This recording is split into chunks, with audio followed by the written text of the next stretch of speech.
and welcome to the Uncommon Trust Presents.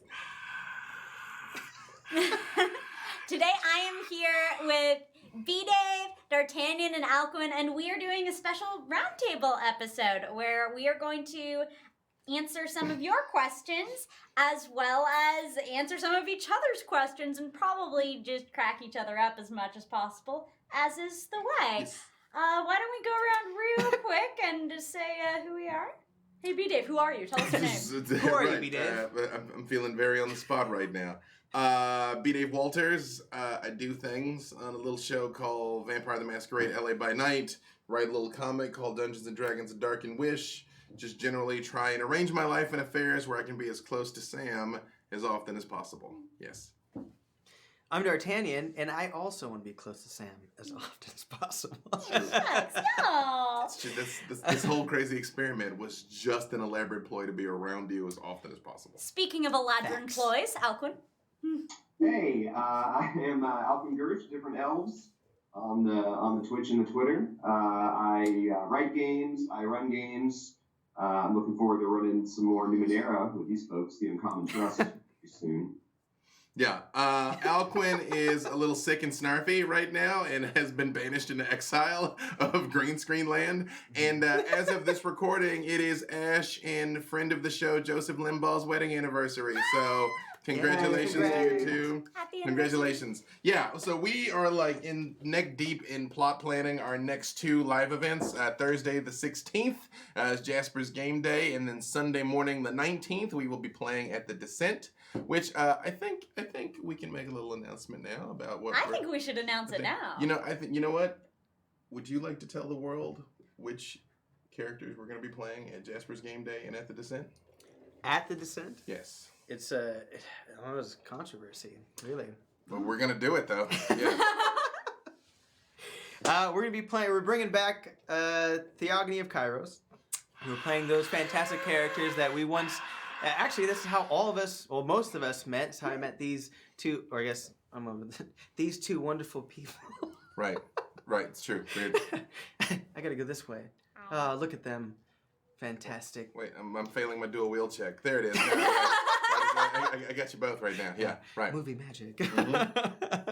And I forgot what I was saying now because of your beautiful face. We are playing the players. We're playing the characters are playing the players that playing the characters that the players are playing. Yeah, we the players will be played by our player character. No, we're just playing Legacy of Kairos from our original level 20 characters where all of us met, and I am exceedingly hype about it and happy to be returning to them. Yes. Alcuin, I think you were trying to say something. No, I'm very excited about playing the characters too. I think that we all met, playing those characters, and we really missed them. And I think it's a lot of people who've seen us, I think, remember us for those characters, and they want to see, Tails and Vakiel and Thorn and Nightshade return to form. So we're forgetting about the star of the show, Jayu. It's true. People want to see him back. It's very embarrassing. Gosh.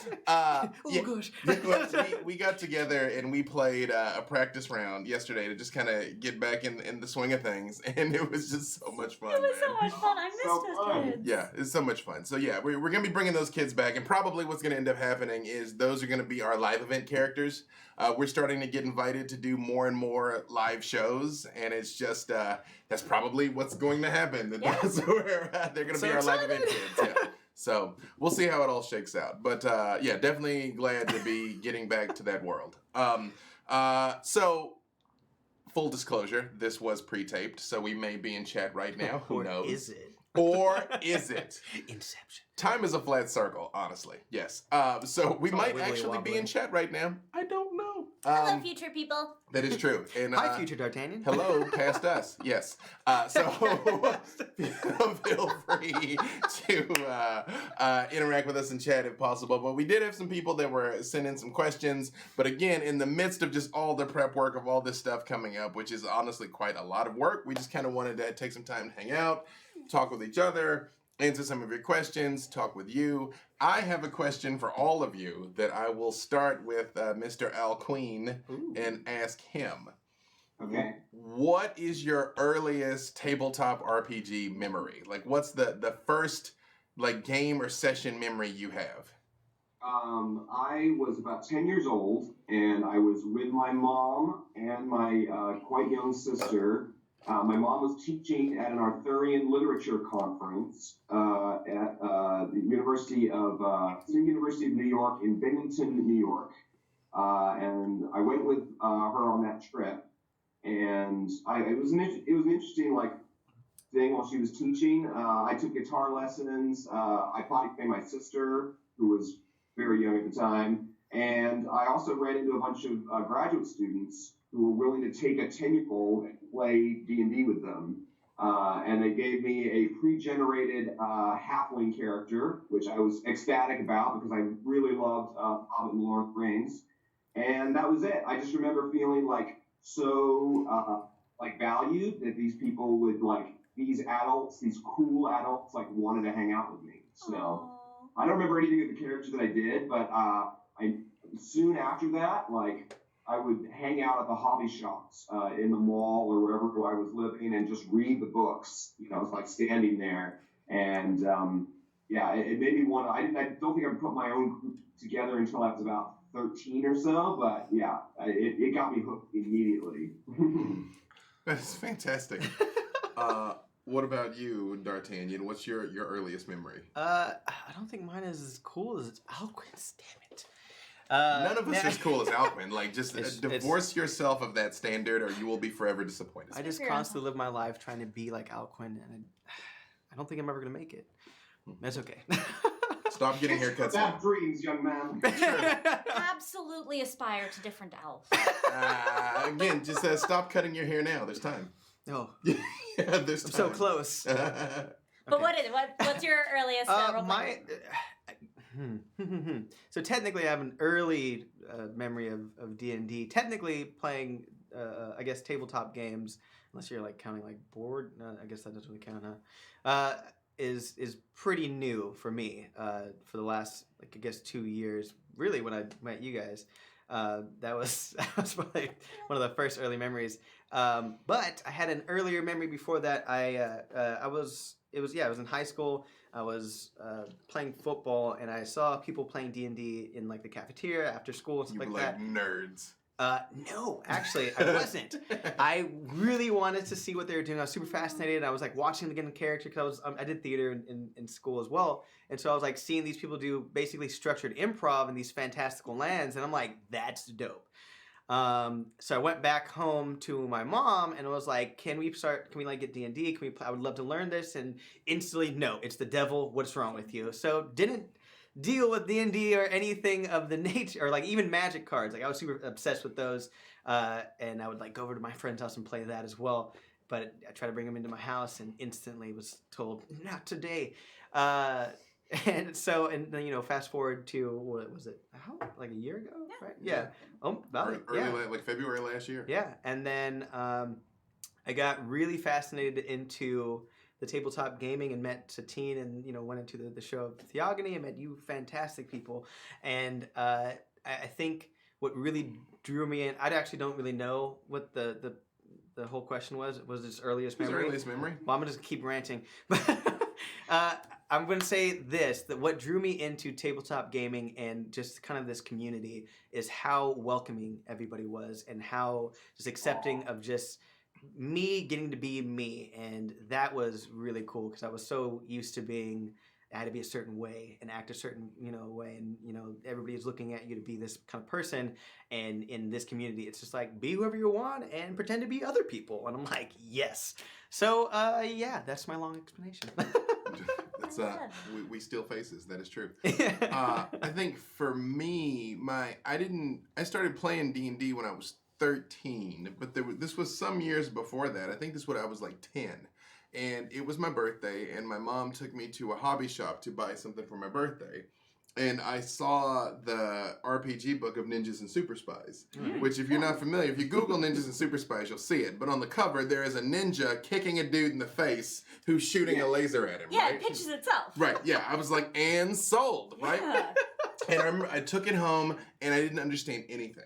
Like I was flipping through it and I saw like numbers and charts and stuff. And honestly, I thought it was a math book. No, I thought it was a computer programming book. I was like, I don't know what this is. Yeah. And we actually, your program book ever. yeah, right. And I actually returned it. And I got this like model of the Star Trek Enterprise instead. Also valid though. Yes. Obviously I can't argue with that at all. Right, right. Some years later, I did buy Ninjas and Super Spies, and I still have it now. Actually, yeah.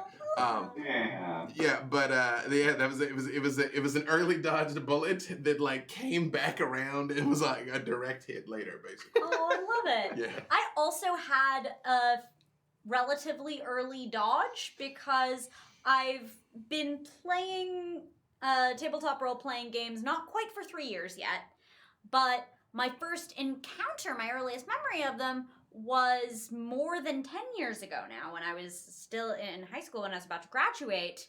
And one of my friends was deeply into RPGs in the era between D&D 3.5 into 4, that kind of transitional dark times. period. And so I started to like look into it because my friend was so interested.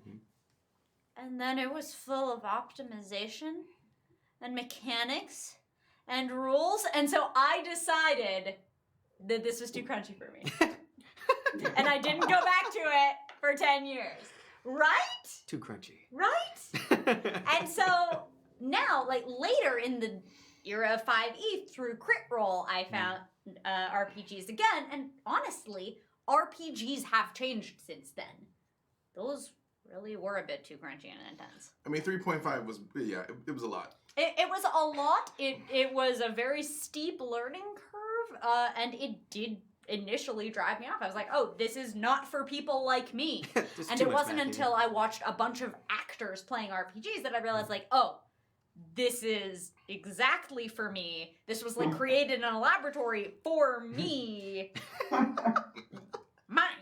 Yeah. This is going straight to Sam. And then I loved the optimization and all of the kind of crunchy aspects of it, but really as ways of creating characters and narrative and action. Which this actually is a different thing that I wanted to ask everybody. Because let me be clear. It wasn't my intent to like for me to just moderate this. I mean, we're spitballing. But a question I knew I wanted to ask everybody is how you got started specifically in this streaming like subculture. Because I've done a lot of press lately because of the comic book and LA by Night, and you know people are always hitting me up because quite frankly this. You're a big deal. I'm like, cover your ears, kids, but this is like a fucking dream. It's like, let me get this straight. Like, I get to like get money for playing a game? You know, like what? That isn't basketball or football? You know, like this game? Serious? And they were never going to pay me. Write games. Like you can just write a game. Right? Yeah. It's like we can do things. Really? Yeah. Sounds fake to me. So, because you know, I met you when you were already at Geek and Sundry. Yeah. You were on Shield of Tomorrow already when I met you. Yeah, so I would have been doing things for maybe over a year by then. Yeah, because you know what? Shield was launched like right when I started. I think I met you either it had just begun. We made our or just announcement about at to begin. WonderCon a couple of years ago. So, okay, so again, not to derail this into my story, but they greenlit Ask Your Black Geek Friend in March, and we actually went up in August. So, because we spent some time in, like, development hell. And seeing you around the studio was how we met, pretty much. Right. But yes, I was already there. And I'd heard about these iconic Sam hugs, and I never got one. And the first conversation we had was about Daenerys Dragons. That was, I distinctly remember us sitting there and nerding out about it. So, how did you even get in this arena? Like, how did it even start for you? Oh, well, I mean, I think it's the same way most people who are in this space. I'm really good at push-ups. Yeah, so D'Artagnan. No, sorry. I did hella push-ups too. Like, it's just the path in, right? Yeah. I actually had to beat Sam and didn't. It's true. No. But it was a valiant attempt and far far more successful. I than try. me. I just want to look good in in your eyes. Really, that's it. Oh, you look good in everybody's eyes, honey. And in all them jeans. If only they were my eyes. Oh wait, what? Oh, the camera's rolling. Wait a minute. No, this is what we're actually like, folks. Hey, if you want to go on a date, you just gotta ask. That's all. But all of this was actually to say that when I started streaming, it was in partnership with the gym that I was at the time, Nerd Strong, who came in and did a couple fitness streams first for a charity stream and then for the Alpha show Max Hit Points that ran for a short period right at the launch of Alpha. So I came in for a couple times guesting as like one of the members of the gym who's good at fitness and does that stuff. So I would really just go on stream at Geek and Sundry and do push-ups. I'm not kidding.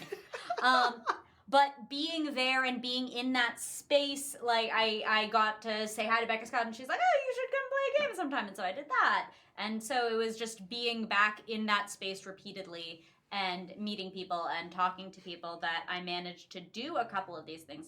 No one, when they first asked me to play a role-playing game on stream, knew that I had even been doing it. I just happened to go on, and then they kept asking me back, so the con was successful. I mean, I told you, we all want more of this. This up here, that, yeah, we all want more of that. Yes, right. Yes, here. right, that's true. Yeah, exactly, right. Oh, What about you, Alquin? Because, again, I met you. You were already a part of the cast of We're Alive when we met. So we got to hang out for a bit before you were on the show, because the way that show worked was that when you die, you are off the show, and one of the understudies is waiting in the wings. And I saw how engaged you were, making sure that, when that time comes, because it was going to, that you would be like, ready to slot into the story. And we hung out a lot on that set. I think I hung out with you more on that set than probably anybody else, even before you were in the show. And I'm like, oh, here's this guy who, I was obviously very, very into this stuff. So, my passion and geeking out level always rises to that. For me, streaming myself, I got into it. I wanted to get on other people's shows, but I didn't really have an in, I didn't think. Sometimes people would say, like, oh, yeah, you should totally come, to this. I know that you're really into it. But it just didn't end up happening. And so I started just doing stuff on my own channel, like with my friends, because I had been running D&D again since 2014. I got back into it. And so I started my channel, and I was playing Chris Strahd with my friends on that. And that campaign was almost years ago that we started it. And it's almost done now. It's almost 30 sessions in. So you got to make it yourself, if you're not getting to play, on streams with people that you like, you just start making your own stuff, and people will see it and be like, oh, okay, this person's serious, How did you get hooked up with We're Alive? I went to an audition. A mutual friend of Ivan and mine's recommended me to him, and he called me. He said, "You want to come in for this group audition?" And that audition was really, really fun. Darren DePaul was in it. Whitney Moore was in it. TJ Storm was there. I don't know if he was in the audition, but he was hanging out too. And that was one of the first times I met a lot of those people from Geek and Sundry. Even though I had known a lot of people who worked there, as friends for almost 10 years, like people like Matt and Taliesin, I've known them before this whole big streaming thing was a thing, so I'm very excited to see a lot of the people who I just like socializing with anyway, be really successful and have the opportunity to make this stuff, it's really cool. Yeah, I had no idea there was an audition for We're Alive. I didn't know that either. Actually, Wow. I got very lucky because, again, I got asked to be on the show, I think, 10 days before we filmed. I don't hear any part of luck. I hear that as they needed something, and then they found it, and it was named B-Dave. But they were in development. I don't know how far you got in, but Xander and Vince, it was a year and a half, 2 years. It was a long lead up. Yeah, Xander and Vince were in there working with Ivan before I came on. but I think I did test games with them, and Rachel Kinsey from the show, she was originally in the original cast, but was going to have a baby around the time we were supposed to shoot the first season, so she had to drop out the last minute. We were really excited to get her back for later seasons. But yeah, I kind of lost hope at some point that it was even going to happen, But I'm really glad that it did. It was really fun. I was so scared because I'm like, okay, it's a show, but like, if your character dies, you're off the show. It seems so So I'm stressful. like, I just want to make it to the first episode. And then I made it to the first episode. I'm like, I want to make it to the first day. Yeah, it was that kind of thing. I mean, at this exact second, actually, you know what? We'll come back to talking more about Yeah. We're Alive. So Yeah, I want to hear from D'Artagnan. Yes, please, sir. Well, I think we all know my streaming things happened. It started on Theogony of Kairos. No, but even before that, because I actually know the story of how you were even at Maze in the first place. That is very interesting. I was found on the street, and someone said, "Hey, I like your face." I And mean, was we playing. knew it was prostitution. No, I mean, I was working the corner. I want the pretty woman sub-story of the prostitution. And they made me an actor. Big That's why- mistake. Huge. No, actually, I mean, do you want like the true origin story? No lie. Yes, I want the true origin. Yeah. All right, so lies. So there I was. Radiation was involved. No, it's fine. So I was going to a school called New York Film Academy, and while my time there, I saw actually TJ Storm, I think, was doing a D&D thing at NIFA. And I was not in it or involved whatsoever. But I saw it, and it piqued my interest. And seeing that, and I was like, that's kind of curious. And so I started searching stuff. And of course, like every single person that lives in today's age, found Critical Role, saw that, liked it. So I kept kind of digging deeper. And then I found Harmon Quest. I loved that. I didn't really understand the way they did it and with the editing and all that stuff. I was like, whatever. I like the cartoon aspect, I guess. I don't know. I'm super nerdy about drawings. Anyway, so seeing that, I reached out to Satine and started talking to Satine because I wanted to run my own D&D games because nobody was doing it, so why not DM myself? So I was just kind of asking for advice and kind of looking to them to kind of help me become a better DM. And Satine definitely helped me with that. And the acting group that I was with didn't really stick around too much longer because we all have our own lives, and they weren't as into D&D as I was, and that kind of opened the floodgates though of me leading my own game. And I met with Satine because Satine, we were talking over the phone through like Skype and stuff like that, and then Satine asked where I was, and I told her that I was in Burbank, and then Satine was like, "Wait, You're local. You're local. Let's go meet. Let's hang out." And then I hung out with them, and I started working with Satine on a bunch of stuff. And one day, Rudy and Satine asked me if I wanted to be on the show called Theogony, and I think I met you like when you were doing Inkwell. Inkwell, yeah. And I think that's really kind of where we were talking. And then I think Rudy was telling you, or somebody told you to put me on the show or something. Yeah. I don't know. They're like, this guy wants to do stuff.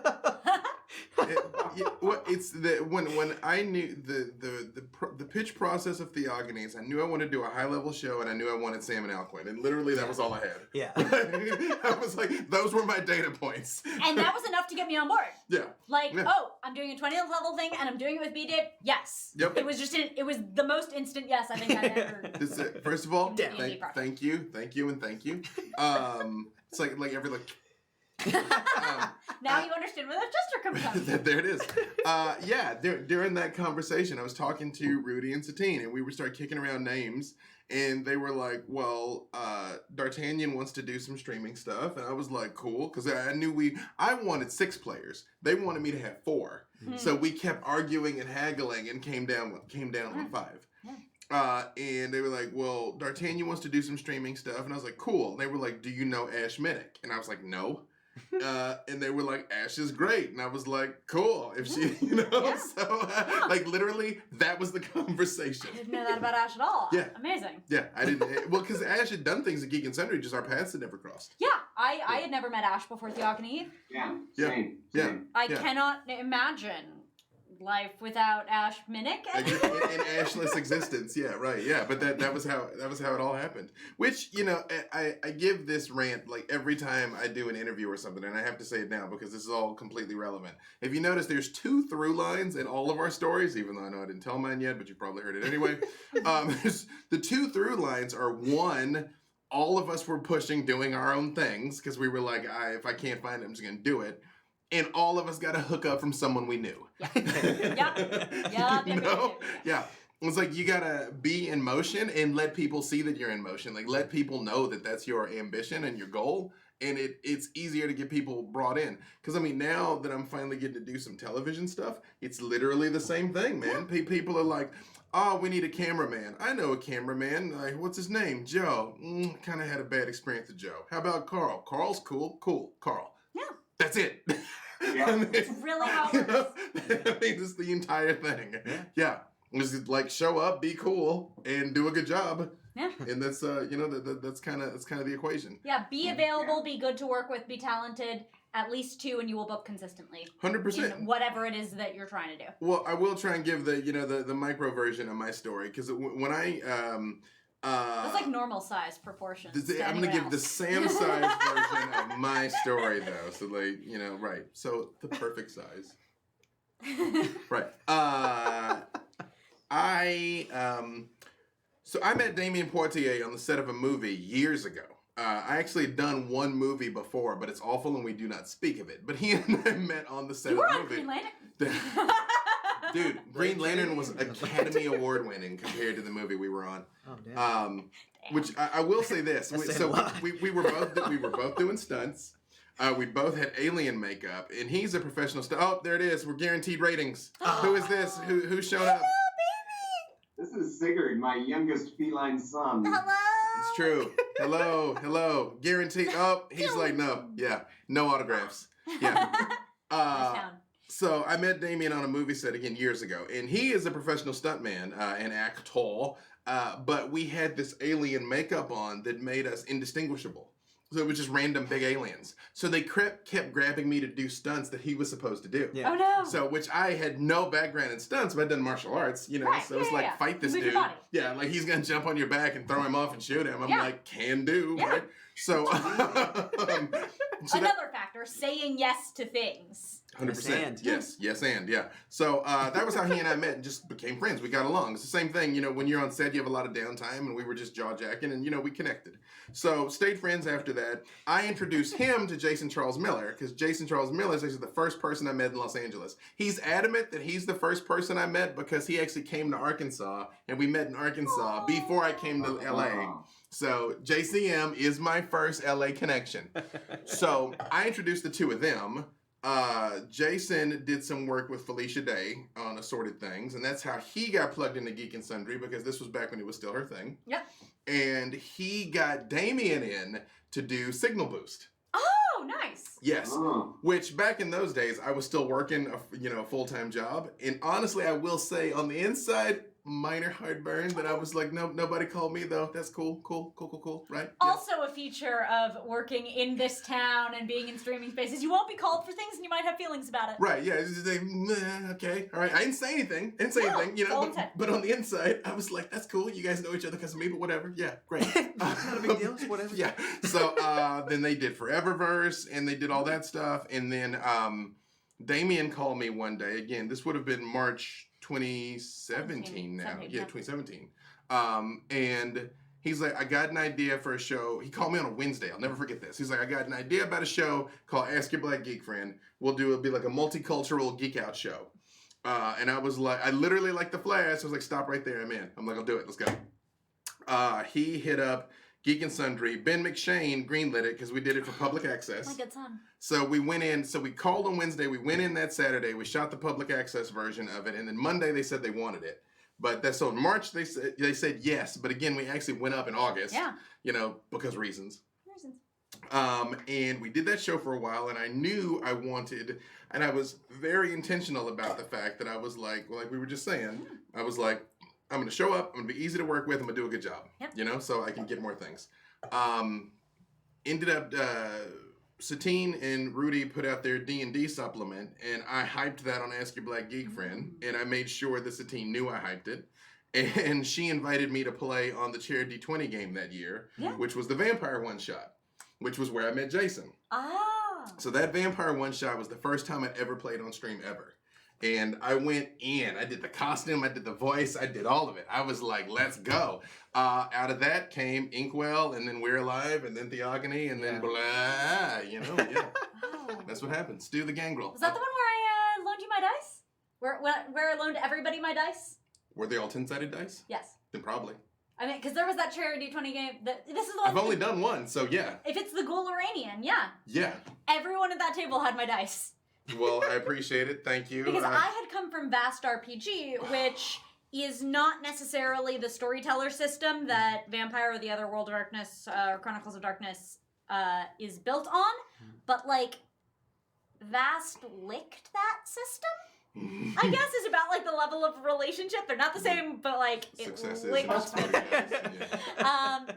And so I have way too many D10s. That's or. Yeah. I was about to say or.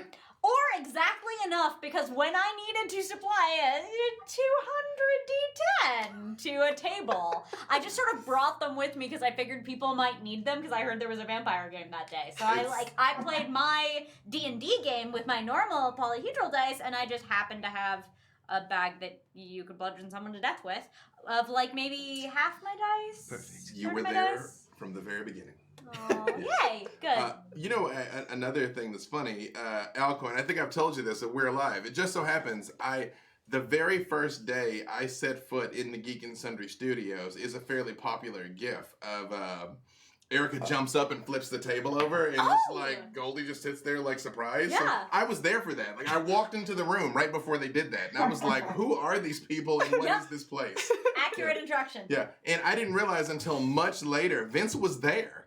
Like, I mean, I met, you know how it is. You walk into a room, you meet 20 people, and you're like, hey, man, I'll remember the green-haired girl. Hey, dude, you know? Yeah. Hello, white dude in glasses and a beard. Hello, white dude in glasses and a beard. Hello, white dude in glasses and a beard. Right, yeah. And then, like, much later, I was like, holy crap, Vince. Yeah. I bragged to my wife about it when I started going to the play tests for We're Alive Frontier. I was like, I just tested a game with Blades from the Guild. And she was very jealous. We rewatched the Guild recently, and it's taken on. I love it even more now that I know Vince. So, yeah. Isn't it on Netflix? Like, it's up somewhere. Yeah, it came back on Netflix recently, so go check it out if you are in the U.S. and that Netflix right situation is applicable to you. I mean, in many ways, all of this is what it is and where it is because of that show. Like, in a not insignificant way. I mean, Geek and Sundry wouldn't exist, which had sort of like set the basis not only for our personal connection as a group, but sort of the notion that any of this is an industry came out of that place. That show also has my chair twin, Teal Scherer, who does wonderful work, and was the first time that like I got to see like disabled person in a nerd thing, and that was delightful. I remember seeing that while I was still in the doing opera. I think I watched it from a festival when I was in Italy. I was just like watching this thing that another course. I love the subtle flexes. I was about to say, just you can't just like drop I just like love just the in passing. subtle Like, what? What? Yeah, it's like I was watching it on the jet. Private, of course. Right, yeah. Oh, no. I don't watch streams on the jet. I like to watch movies. Well. So I think people don't know that about you and your operatic background. It's because I don't do it a lot. I'm not asking you to sing because you'll peak. I was about to say you'll blow out the mics. It has happened before. It'll happen again. You'd make everyone fall in love, and I don't think more in love. But you don't want to see me cry up here. Aww. Yeah. because it'll happen. I'm Yeah. already crying, so. On the inside. That's my secret. that's my secret. I'm always emo. Pagliaccio. Yeah. Yes. So yeah, your background with opera, like talk Yeah, about that. so my performance background is primarily in opera. I've been singing since I was a kid, and when I was about 15, I started operatic training alongside musical theater. I went to a special high school for the arts where I got to do that as a major. So, like, the first half of my day, I'd do academics. The second half, I would go to opera class and, like, learn Italian diction and stuff. And I went to conservatory for that as well. And it's such an interesting preparation for becoming an RPG streamer, because on the one hand, it definitely did, like any performance medium really, make me comfortable in front of a stage that then translates to being comfortable in front of a camera, and like sort of the melodrama of opera lends itself to a lot of sort of senses of drama in RPGs. But at the same time, RPGs, narrative improv structured by dice. Opera, highly rehearsed, highly structured medium. So I definitely learned on the job about everything about improv. This past week is the first time I ever took an improv class. I'm doing that now. What'd you But think? yeah, that's An elegant rite of passage. it's very fun, and it's great. Anyone who is watching this and is curious about RPG streaming and like getting into that, I highly recommend acting and improv as like a thing that you can do so that when preparation meets opportunity, like you have that preparation stuff. Learning improv and learning writing, actually, screenwriting principles, I think translate very well, because you can see where characters ought to arc. It's really helpful for GMing. But it was a trial by fire in some ways and surprisingly comfortable in others. Just like life. Yeah. Yeah. Or sweatpants. It's ooh, that's why I don't wear them. No pants at all. You know, we keep threatening to do this, and maybe you all can help us. We're probably gonna do a musical episode at some point. We just need to find the right reason, because I am not a singer by like training or inclination, but I will make a joyful noise unto the Lord. And, I think this is your thing. Excuse me. I think it's all you. Private jet opera singer. That's true. From one of my festivals. That Yeah, was the best from part Italy. of that. Low-key flex, by the way. Not Yeah. even the festival in Italy. Yeah. From one of my festivals. Yeah. Last week I was in Mulan. Right. Even I'm not sure which one it was. You know? Yeah. I remember vividly which one it was. But no. It's the Opera Festival. It's awesome. We need to find like a charity or an event or a something that will justify us turning it on camera. You're not the first one to suggest it. Yeah, but you're not going to be the last. We'll see whether you're the one who's successful. Because it'll happen. We just have to find the right reason. Because believe me, I fully I'm like the Joker. If you're good at something, never do it for free. Never do it for free. Yeah, like we just find the right thing. So, internet, perhaps you can help us. What would be what would be the appropriate motivation to get us to do an opera episode? Yeah, not necessarily opera, musical opera-sode. A musical opera-sode. We found it. Yes, where we can watch you slowly die as we butcher the art form. Yeah. All of us play Kelly and Hannah Rose's College of the Opera Bards. That's it. We'll do it. We will do it, and then we can just watch Kelly die slowly. Like we'll put her on the screen, but mute her. Yes, just to watch the face journey. the vein bulge on her head. Yeah. All right. Put that and then tag Kelly. Thank It's you. true. Yeah. So, all right. So we did get a couple of questions. Like I said, we did pre-tape this. I know, spoiler alert, but I had a couple of questions come in that I still wanted to throw out to you guys. I'll start with you, D'Artagnan. What has been your favorite RPG system to run or play? Yeah. Run or play. Because we've done a few here with us, but I mean, also like in life, in the world. Life is my favorite RPG. That is to true. play. Well, like your life really was like freaking Call of Duty. So yeah. Yeah, except I didn't breathe the bullets away. But man, that's you know what? Actually, it's kind of easy. I gotta say, I think 5e is my favorite, and the main reason why is because I am a fantasy nerd all the way. I love I love high fantasy, and playing in that medium is fantastic. And I mean, I think City of Mist was a lot of fun. Mhm. That was a lot of fun, but I think it was mainly just a lot of fun because I'm with you guys half the time, to be honest. So it's hard for me to choose because I'm like, I don't know, I just have so much fun all the time. But I think 5e is my favorite, and I think that's probably the one I like to run, and the only one I've ever ran. So I don't have much It experience is other than simultaneously 5e. favorite and least favorite. Oh. Yeah. Oh, well. Yeah, 5e is very nice. For me, Battle Lords of the 23rd Century, man. I keep threatening to run it, and I should. We should just put that on the schedule. Do it. I've never played it. Battle Lords of the Neither have I, 23rd Century is my favorite freaking I game don't think ever. I've even heard of it. It was never big. It was never big. It's like Aliens meets the Fifth Element. Your That Space sounds Marines. amazing. Yeah. A thing I've never seen, and also a thing I've never seen. Wait, you've Neither never seen Fifth Aliens. Element? I mean, I know you're a cultural vacuum, but not even the Fifth Element. The Fifth Nope. The Element only thing I is- know about it is that they have an edit of Lucia de Lammermoor aria in it, and they go on about how it's super, super hard. Yeah. And she I really think did do because that. they like cut it together in a weird way to make it sound super hard. I don't remember, but yeah. Lila Somebody on Dallas YouTube did it. Multipass, yeah. Yeah. No, it can be no. She did it there. That's practical. She shot she sang that when you see the scene. Like she's there in all the makeup singing, but she really. I did keep that. hearing about it. It's the thing everyone tells me about because I like some sci-fi of and those, opera. some of those Well, notes it's- are altered.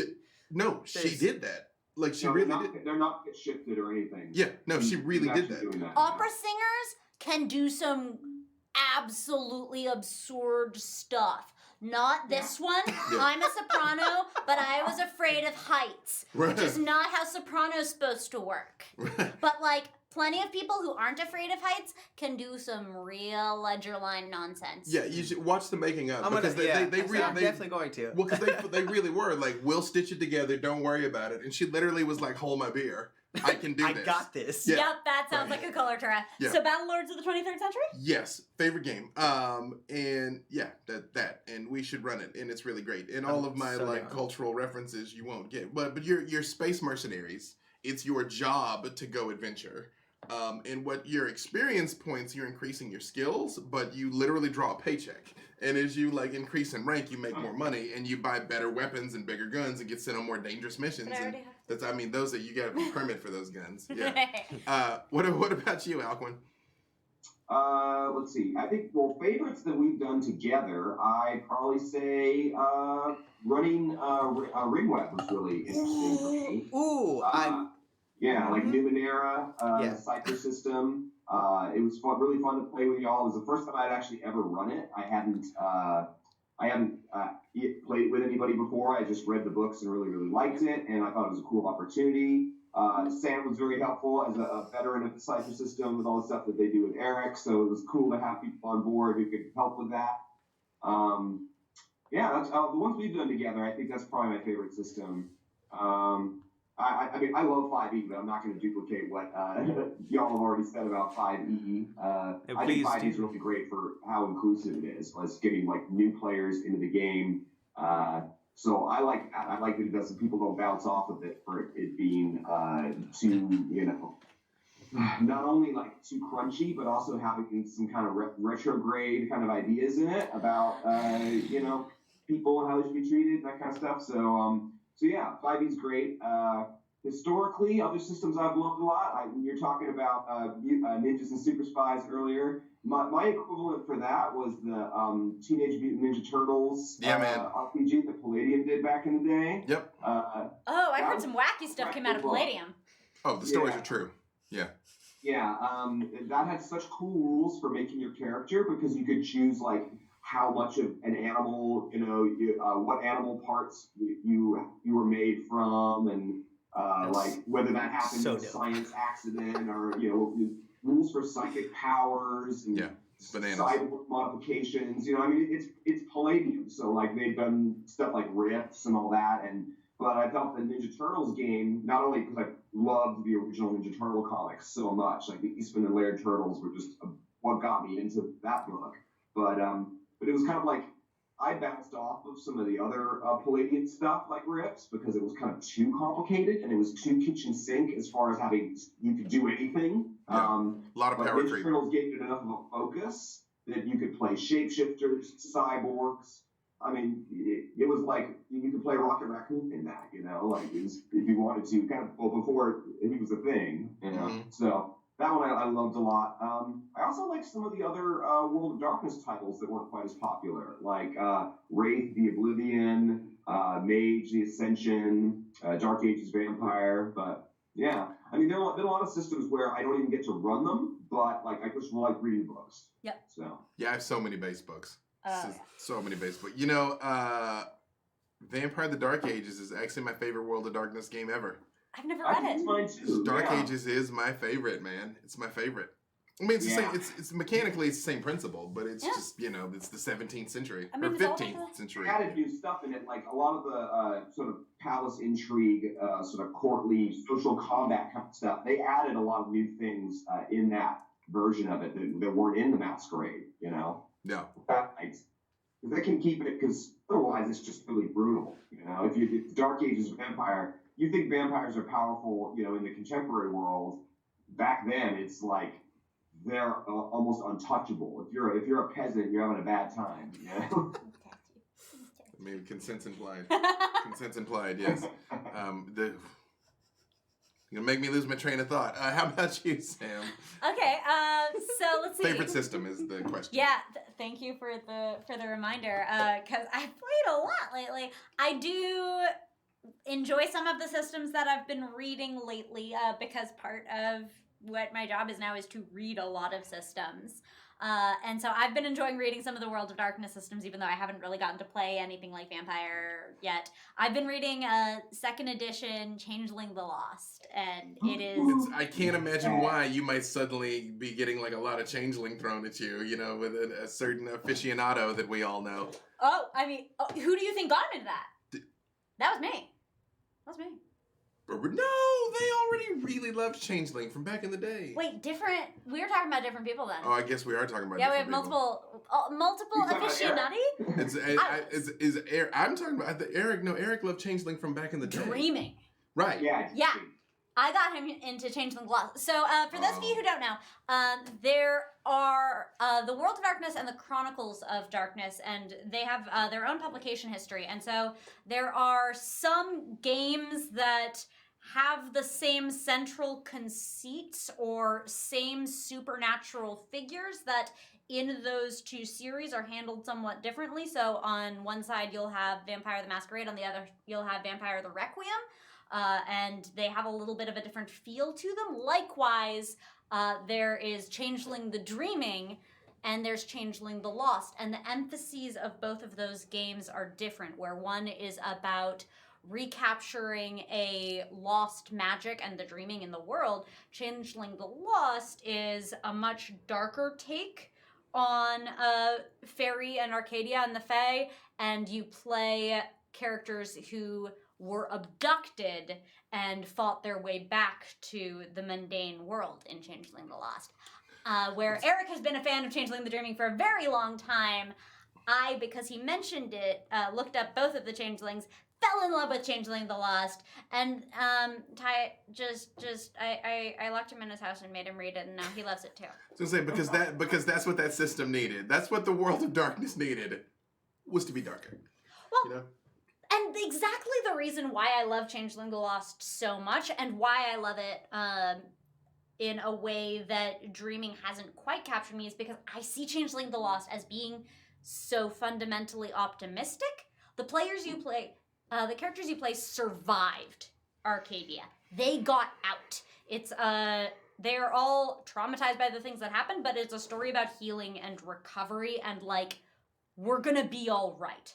We don't know how yet, but we're going to be. Rather than like, ultimately magic is leaving the world and you're kind of just at a certain point. I've gone on record many times saying Changeling was the only World of Darkness game I never liked.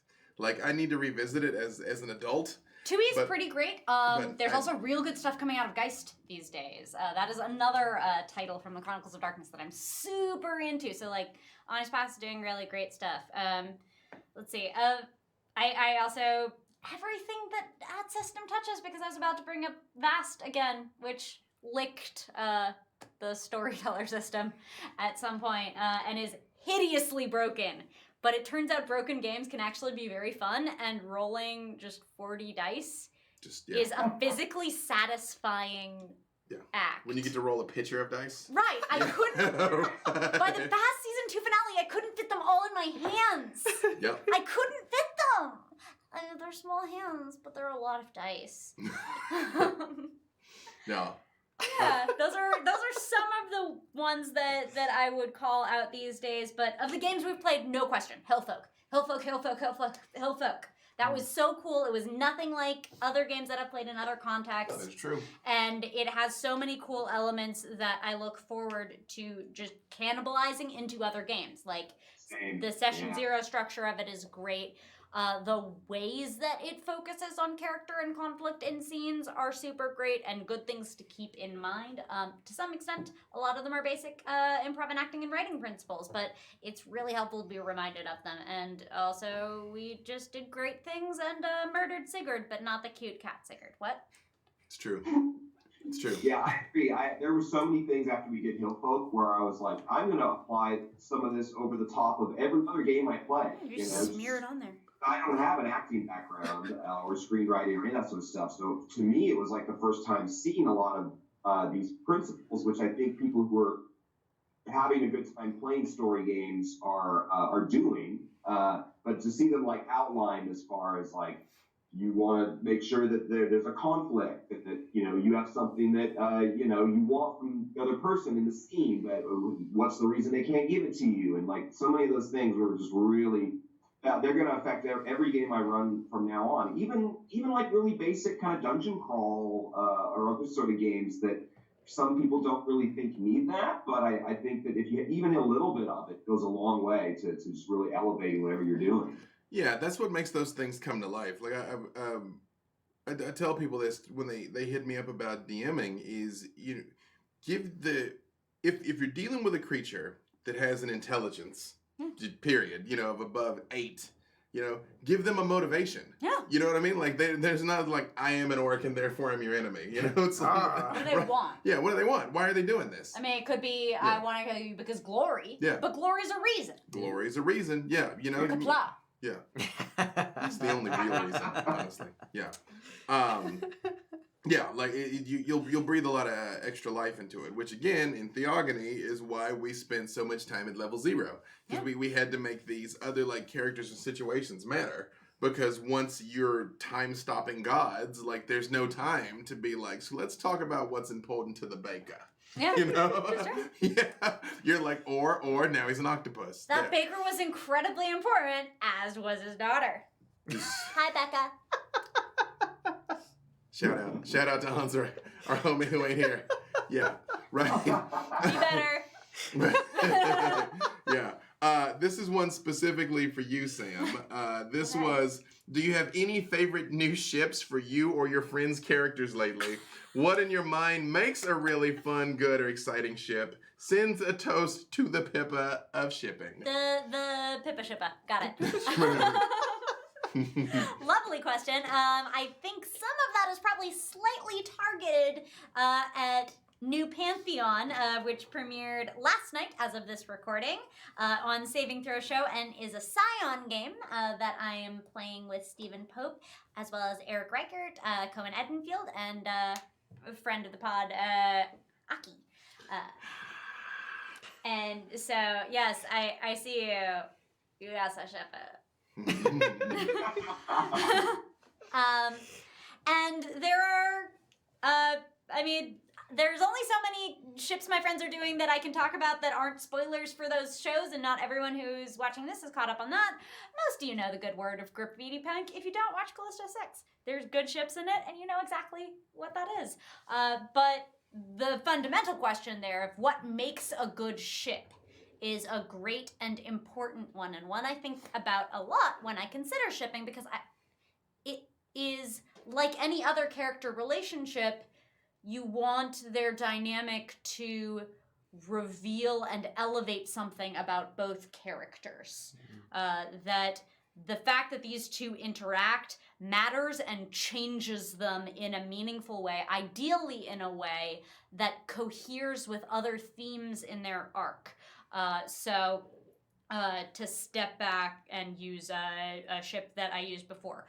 Brief spoilers for Shield of Tomorrow. I will wave my arms again if you need to mute this. I'll wave again when it's time to unmute. But I had a ship with Amy Dallin, who's a fantastic scene partner and played a doctor to my security officer who was pretty much the only soldier on a ship full of nerds. And so what their character relationship was about in part, though there are many other layers, was about bringing that person so that Rue wasn't as much of an outsider in a ship of nerds, but rather was part of that group and fit with them and accepted them, and also just as those two characters had a relationship about interdependence versus just trying to do everything yourself, there were layers to how those two characters interacted and what they taught each other that made a valuable ship. And that is what I focus on. I play ace characters, I play ace arrow characters.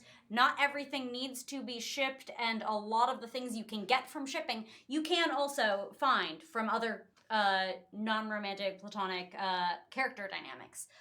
But shipping can often be the most intense way of accomplishing those things because feelings of love and sexuality are very intense.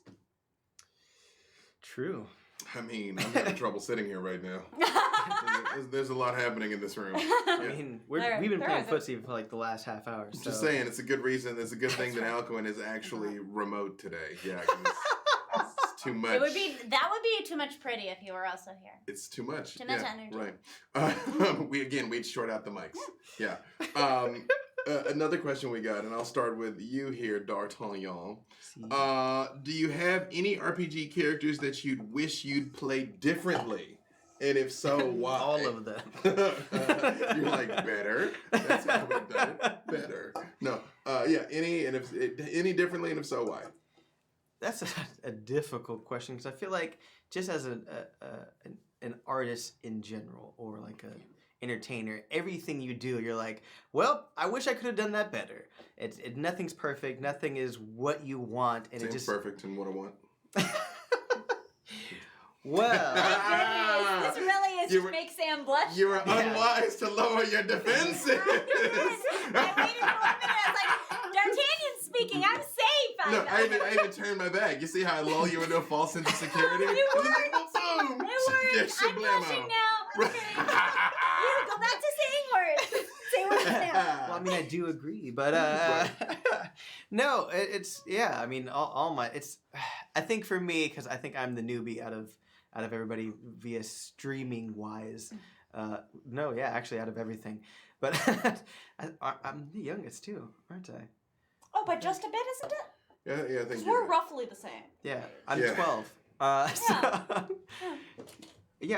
Also 12. Perfect, same time.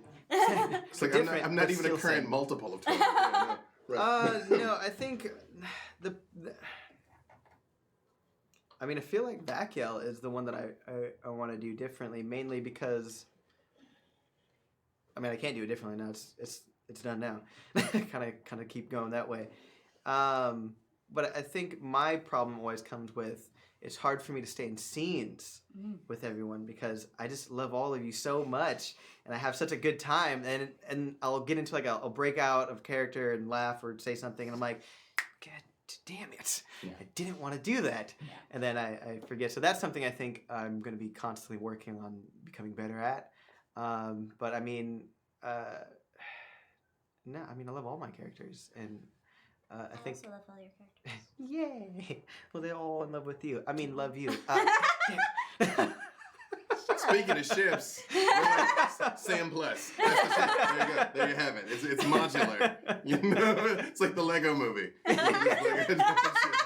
Amazing. I think for me, maybe Naxos.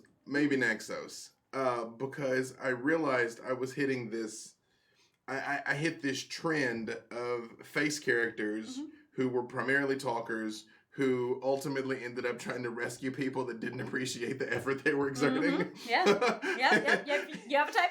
And I set out to make Noxos not that. Like, I really was like, I'm going to do not that thing. Yeah. And I just started kind of like picking the themes in the Numenera that seemed interesting.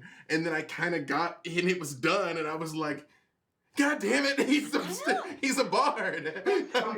I did the same thing because mine is the Guardian. Yeah. Because I tried not to be Rue. Yeah, no, I Guardian's was super trying rude. really hard not to be Rue, and every time I saw that they were kind of becoming Rue, I like tried to veer away from it, but really the answer was like they were Rue? Yeah, Guardian. They were? Guardian is literally super rude. And I didn't let myself admit that, and so if I could replay that character, I don't know if I would just lean into Rue or like ideally maybe I would just be like a real big fuck up. Like just go in a completely different direction with it, because I tend to play a fair number of competent characters. I've been really looking forward to, and especially in the Cypher system, playing an incompetent one. Just a total fool. There's literally a focus in the Cypher system called doesn't do much. Yeah. Goals. What about you, Alcuin? I don't think a lot of the actual player characters I've played, I really regret how they've gone. I do agree a certain amount with D'Artagnan that sometimes you visualize a character in your head as like maybe someone who's sort of broody or a few words, and or projects kind of a mystique. And then you break that because you're having so much fun just being in the moment socially with your friends. So I struggle with that with some characters, not with others. Some just let me go with it, and those are often more fun. But yeah, I was going to say about, since you bring up Naxos and the Guardian, there's going to be a real opportunity in the next run of Ringweb that we do. In fact, I think I should probably announce what that's called. So we have a special announcement. Hey, wow, so many exclusives even we don't know. Yeah, the next stretch of Ringweb, the Numenera campaign that we do, is going to be called, in very Frank Herbert fashion, Children of Ringweb. So that's the next arc, and it's going to focus on if you would like to redefine how your character is. Like in Naxos' case, Naxos is 16 years old, so you have the opportunity to change that character to be something different, or to see where the story takes you when it comes to that sort of thing. Yeah. There will also be opportunities for those of you who want to play new characters, because the focus of the game is going to be around, there are going to be bigger time jumps. I think between the sessions, there could be a much larger passage of time, because I want to emphasize a lot of the parts in the system that are about not just kind of getting through an adventure, but like how do you grow a community? Oh, the new craft rules are so lovely. A lot of stuff in that game was about you all kind of, I thought you were just going to try to sort of escape from the sort of lifeboat that you were in. But you, as players, made it about, like, we need to find a new home for our people, like we need to go find somewhere safe and, make sure that it can handle all of these refugees wherever the Ringweb is, So I want there to be a lot of dimension in how the, sort of homework in between sessions of, like, what did you do during this downtime, or at the beginning of a new session can be like, okay, this much time has passed. I will tell you what challenges exactly you faced, but you tell me, how did you stop something, or how did you improve the water supply, or people's, civil rights, or those sort of things. And that bigger scale is going to be good. But yeah, when it comes to regrets, I feel like NPCs are the thing I mess up more often, because if I'm playing a character, I can really focus on that and react to the other people. But when I'm trying to juggle multiple characters, and I'm also trying to get certain themes to repeat as a game master, there have been plenty of NPCs I have really messed up over the years. So too many to count, too many to list here. But you just take it in stride and just go with it. And sometimes I think the players have a more interesting take on the NPC and their motivations than you originally intended. So just because it didn't go the way you thought, for your character or your NPC, like take a step back and see how other people are reacting to it, and they can take it in a new direction or help you take that first step in another direction. It's not wrong, it's just different. All right. I want to flip this question around because that was a question like characters that we wish would play differently or something. Please tell me about your favorite character you've played with Uncommon Trust, ideally, and why. Go. Anyone. I don't know why you're looking at me. Because you have a lot of easy favorites. I could equally look at any of you. That's you true. all have so many. I just didn't want If to go y'all first. don't tell me, I will start telling all of you about why you're my faves. So y'all better talk soon. I think you just volunteered. Aha! I passed the Yeah, torch on to validate you. me. I got B-Dave do crimes. I'm good. So. Okay. Oh, Jesus. It's true. I'm not gonna lie. At the beginning of B-Dave's Do Crime, I got so nervous because I didn't want to offend you at all. And I was so nervous of playing this character so right that I got so into my head, and I'm sure many of you could see that. And that was so much fun to try to embody you, which is quite a hard thing to do. That's a lot of bodies. That's a lot of bodies. I appreciate that because it's funny because it was very clear to me that all of you were playing me, playing them. Oh, very much, yes. Yeah. I think you can tell I am not worried about it. That's true, yeah. Thank you. I relish the opportunity. Oh, you did it so beautifully, Alvin. I loved it. Like the self-exception when all of them started live streaming, I was like, because part of me wanted to be like, Forkin wouldn't do, okay, well, yeah, he would, but it's not a thing that's like... But is it though? Yeah, right. Yeah. But is it? It's like that meme I sent you. I'm in this picture and I don't And like I don't like it. Yeah. Reporting this. Reports. Okay, but of characters you have played. You know, You haven't played yet. yeah. Nice try. No, By the way. please. In fact, you finish. I'm Yeah, not gonna, okay, I'm not gonna actually, jump in. I'll You allow it. You finish. Yes. Damn it. I'm gonna let you finish. And real happy for character. you. Oh man. Thank you. I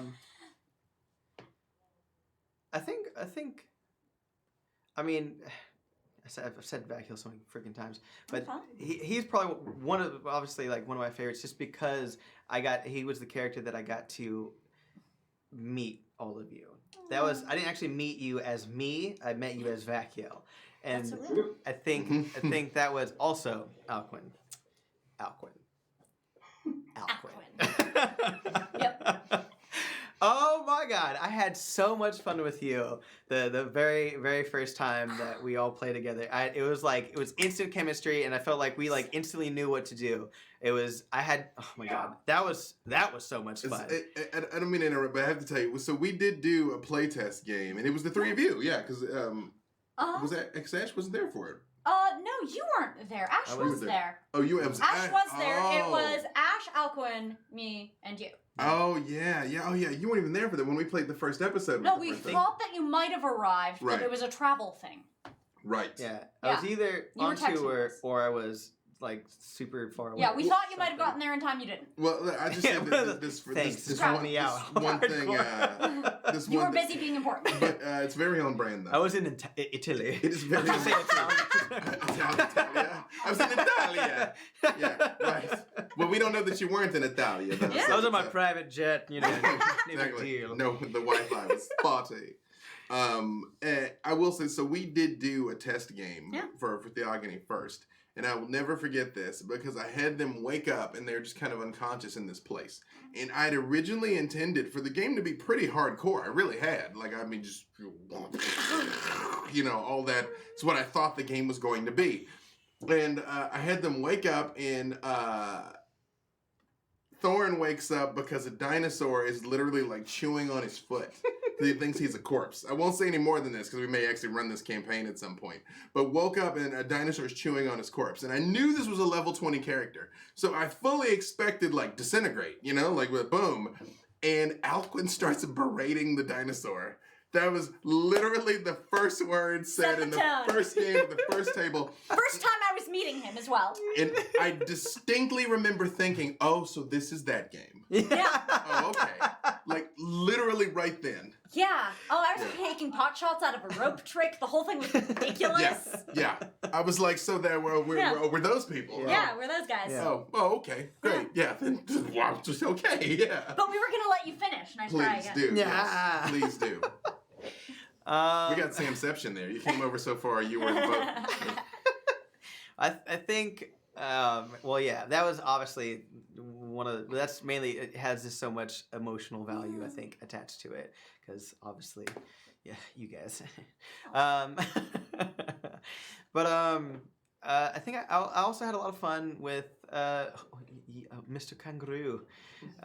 Mainly because I got to be all wacky and crazy. And to hit on your incompetentness. Yeah, just hit on my incompetence.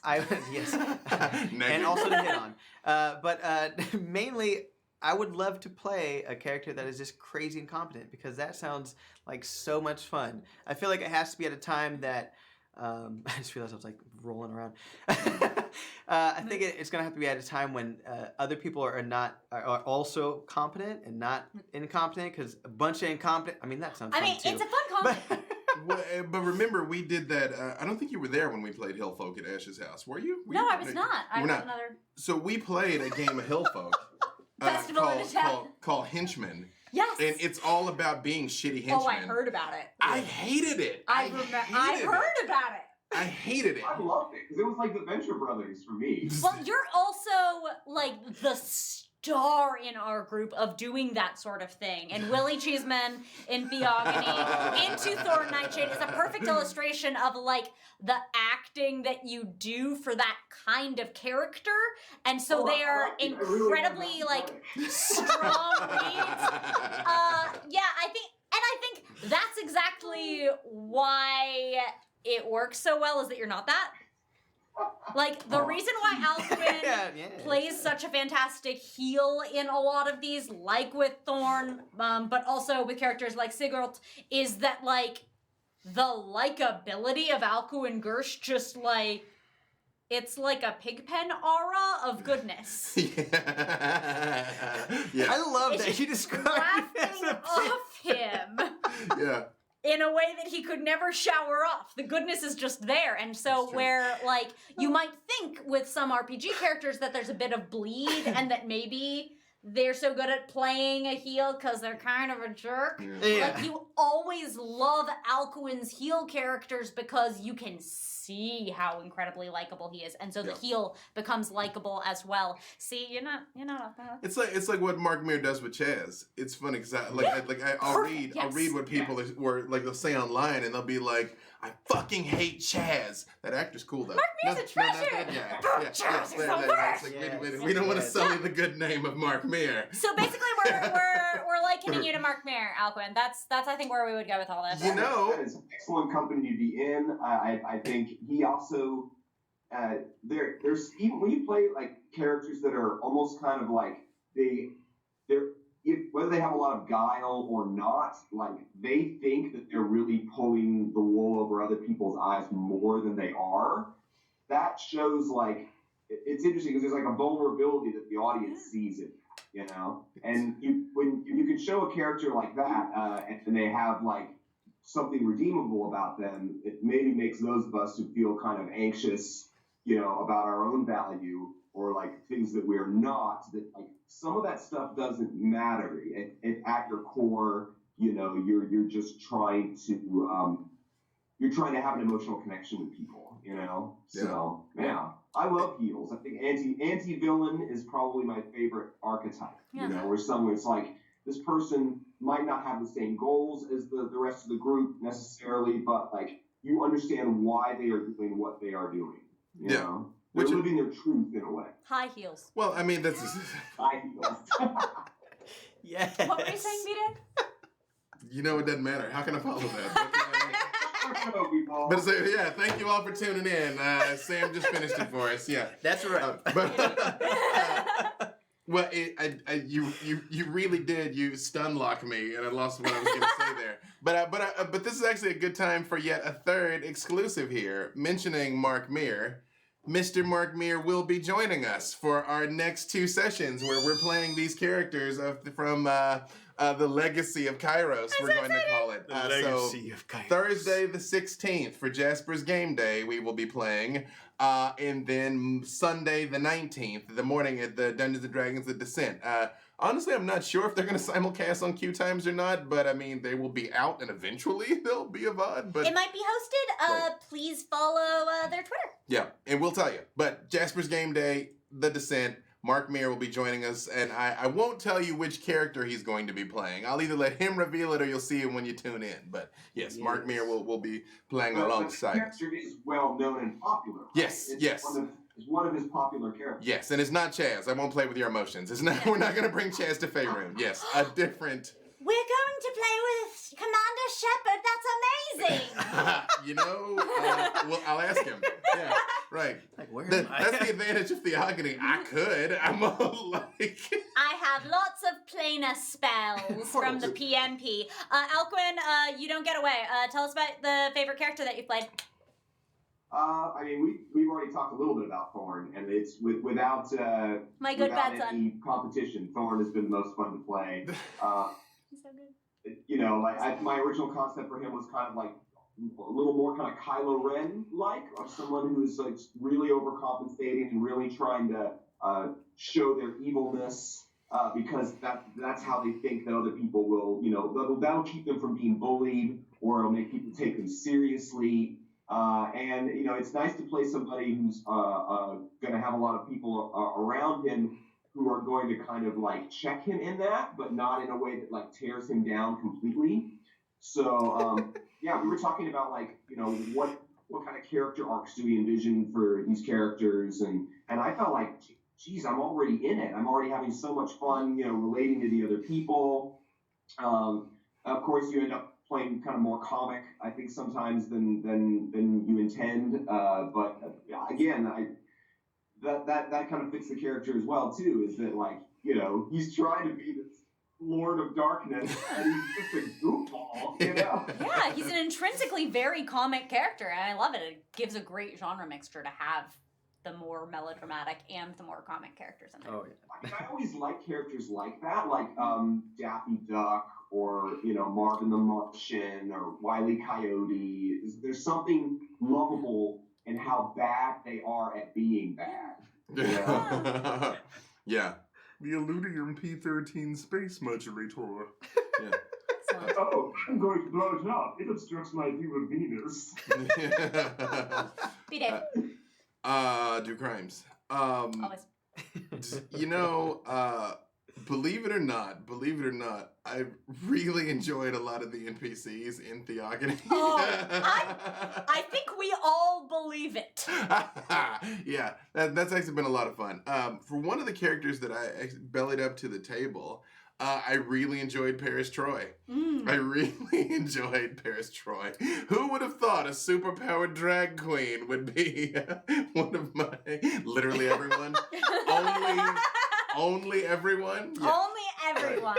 Well, again, I think we said that at the time, but an interesting thing that we tested during that City of Mist game that I think worked out really well is we made characters for each other.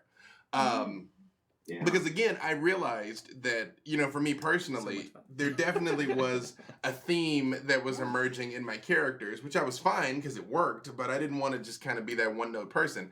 And when I made Nkosi Miwok for Dragon Slayers, I was just like, what is literally the polar opposite? Like, what is every choice I would make, and what is not that choice? I do that all the time. And then that was Nkosi. And then by the time we got around to that City of Mist game, I was like, well, because I came to realize it's like I'm still constrained by my own sensibilities. Yeah, totally. You know what I mean? Like, it's just I'm going to just think certain things because I'm me. And the only way to get completely outside of that is let someone else do it. You know. I want to do that sometime because I wasn't in the City of Mist game, and I want to have that done for me sometime. I'll make an appointment. It was really neat. Again, as a superpowered drag queen, a chupacabra Mr. Rogers, a lion totem street gangster. May was a Valkyrie. Yep. You know? Yeah. Check it out on YouTube. It's available. Yes, it is. Yeah, we got to do that. But it really was fun. Yeah. It's awesome. Yeah. Let's see. I think no, there's one more here. Let's see. So yeah, okay. So how did you wait? What have I done? What? Everybody's laughing, and then Alvin's covering his face. What did I do? Oh, I got away without answering. But now you haven't. Yes, you've talked your way into it. Answered. I wasn't going to say hadn't said the anything. I truth. had your back, even though No. you called me out like 5 times. Well, True. you. yeah, we're flexing it. I see where your loyalty lies. You gained advantage on that check there. Yes. No, yes, I please. will purposefully roll my own failures. Other than Tails, who is just like a dear love to me, but also very much in keeping with sort of my personal character trends. In a different direction than that, but very much my heart is Disaster from our Shadowrun game. I just got to play a very rare instance where I just got to play a big dumb brute, and I wasn't sure how they would come out, but just like the sweetest, softest, will fuck you up into next week. So you played yourself? Was such a dumb. Yeah, we did. Yeah, that's what I did. Thanks, buddy. There was we had such a nice run. And then big dumb fruit, cool. No, but like sweet will fuck you up in the next week. No, That part. that's very fun. Not the big dumb Listen, part. the difference between me and Disaster is I can talk to girls. Not the big dumb brute. But you know, it's interesting to me that you and I basically did the same math and came to the same conclusion, that it was like a keep playing like fairly competent brains. Yeah, I do that. Like, we do so many characters that figuring out, like, okay, I want to do a thing that I haven't done recently that shows off a different side of my range is very much a consideration I know I have with almost every character. So I made Janelle Rue for Shield of Tomorrow because I had just played like a doctor and engineer, and before that I had just played a pacifist social, and so I wanted to do like a physical kid. And then I didn't do physical kids until Disaster. It was like a big, long waiting period after that before I came back to it. Right now I think I'm playing a lot of like really soft, like a fair number of brainy ones. Yeah. Soft and brainy.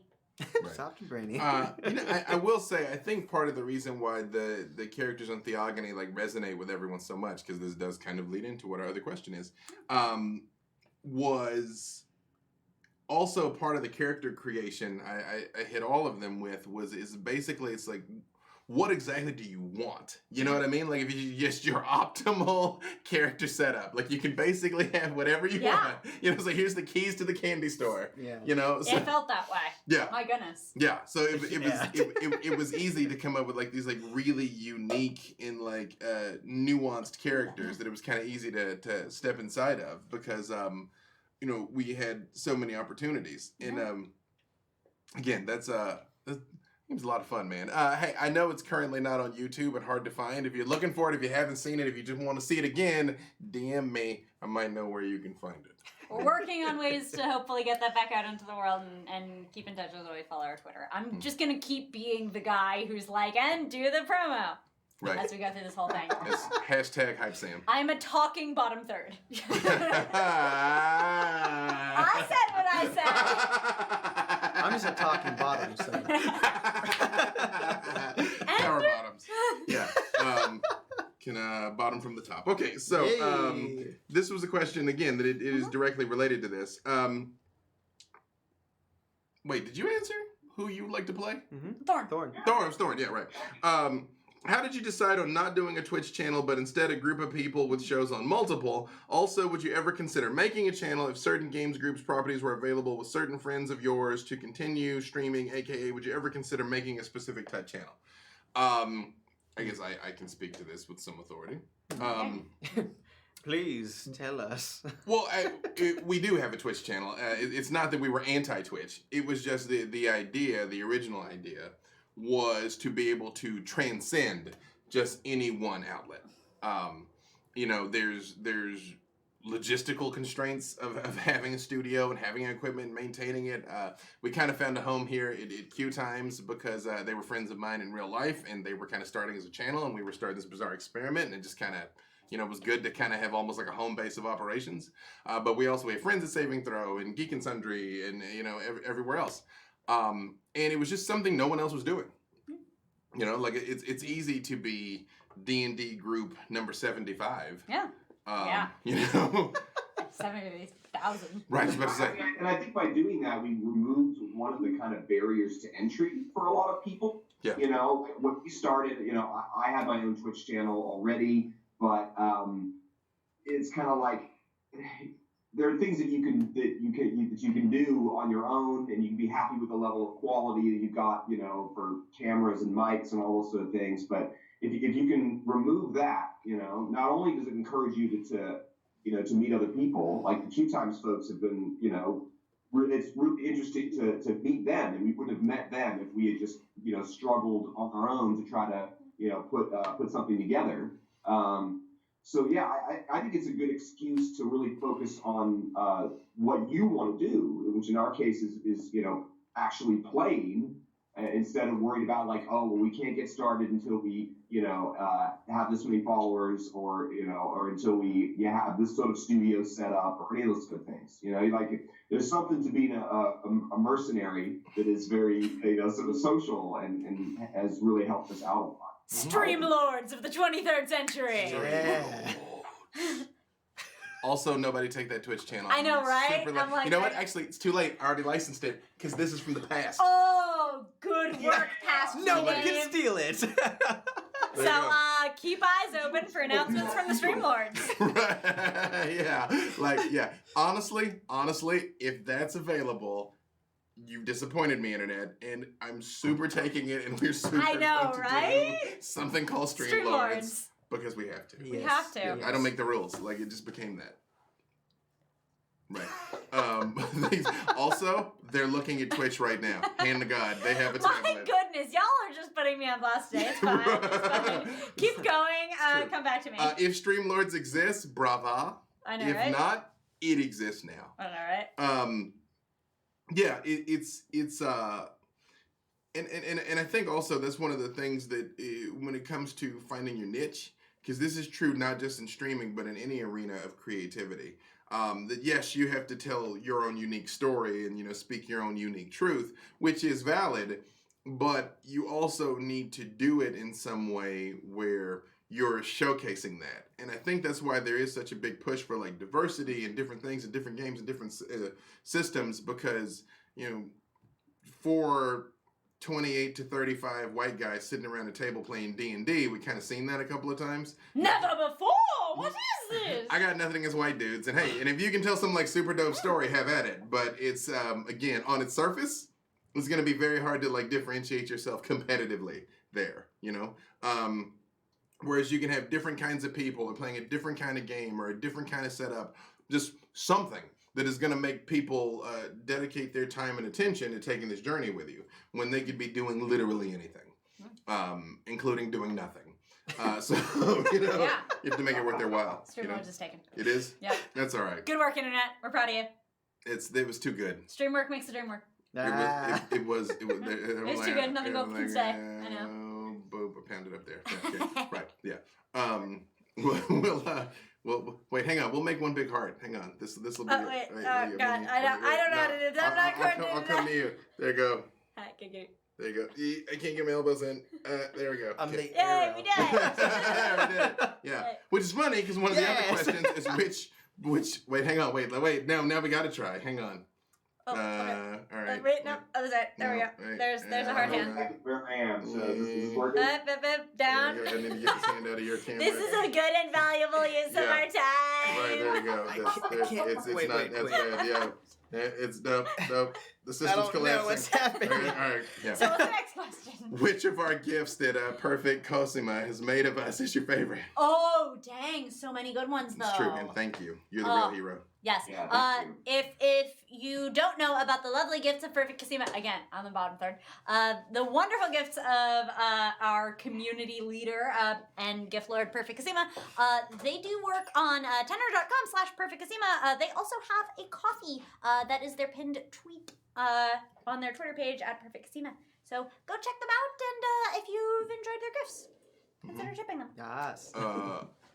Mine is basically all of them, but I get a lot of track record out of my Kung Fu Salute art. Nice. I get a lot of use out of that one. And that could you guys just stop doing crimes came in very useful for my reply to B Dave do crimes, yeah. Man, so fun story. I actually don't really watch myself in anything, including I get that. GIFs or GIFs, however they're pronounced. Yes. Yes, that is the correct. No wrong way to eat a Reese's. Well, hey. Only all I of them. just need to review, so I'm just looking through them right now. It is a Tenor.com/perfectcasino. TENOR Yep. tenor.com. Yeah. Yeah, like a singer. Right. No, it sounds like you're At a saying festival. Tinder. In Italy. Right. This is which you would know. You're like, because I've done a lot. Yeah, right. Oh man, I forgot. There's one that I really liked though, and it was Ash in the Shadows on the Horizon? Is that what it's called? Shadows on? Yeah. Where they're talking about burning things with fire or something. I forgot exactly what I can't remember exactly, but I thought it was hilarious. I'll have to look through it again, but that was there's a lot. There's so many. There's so Again, many. very Yeah. on- I'm very just on brand scrolling and for Ash. scrolling. Alcuin, do you have any? I think a lot of the ones that Perfect Cosima made of me and Ash from Shadows on the Horizon was fun. Those two siblings, the Scottish siblings, we had a lot of we had some great banter, honestly, and it's captured emotion in those gifts. And I love it. I just want to say I had so much fun hanging out with you guys on that as well, being a little guest star. So it was delightful was having you in so there. much fun. I enjoyed it so much. you guys killed it. It was great. So Perfect Casima has gift a lot of my Tempting Fate stuff and my Callisto 6 stuff in addition to the stuff I've done with Uncommon Trust. Has also done some vampire stuff here and there, just all sorts of gifts. So there, I believe they gift the one where there was reference to like non-binary representation in Callisto 6, and I was so excited that I fell out of my chair.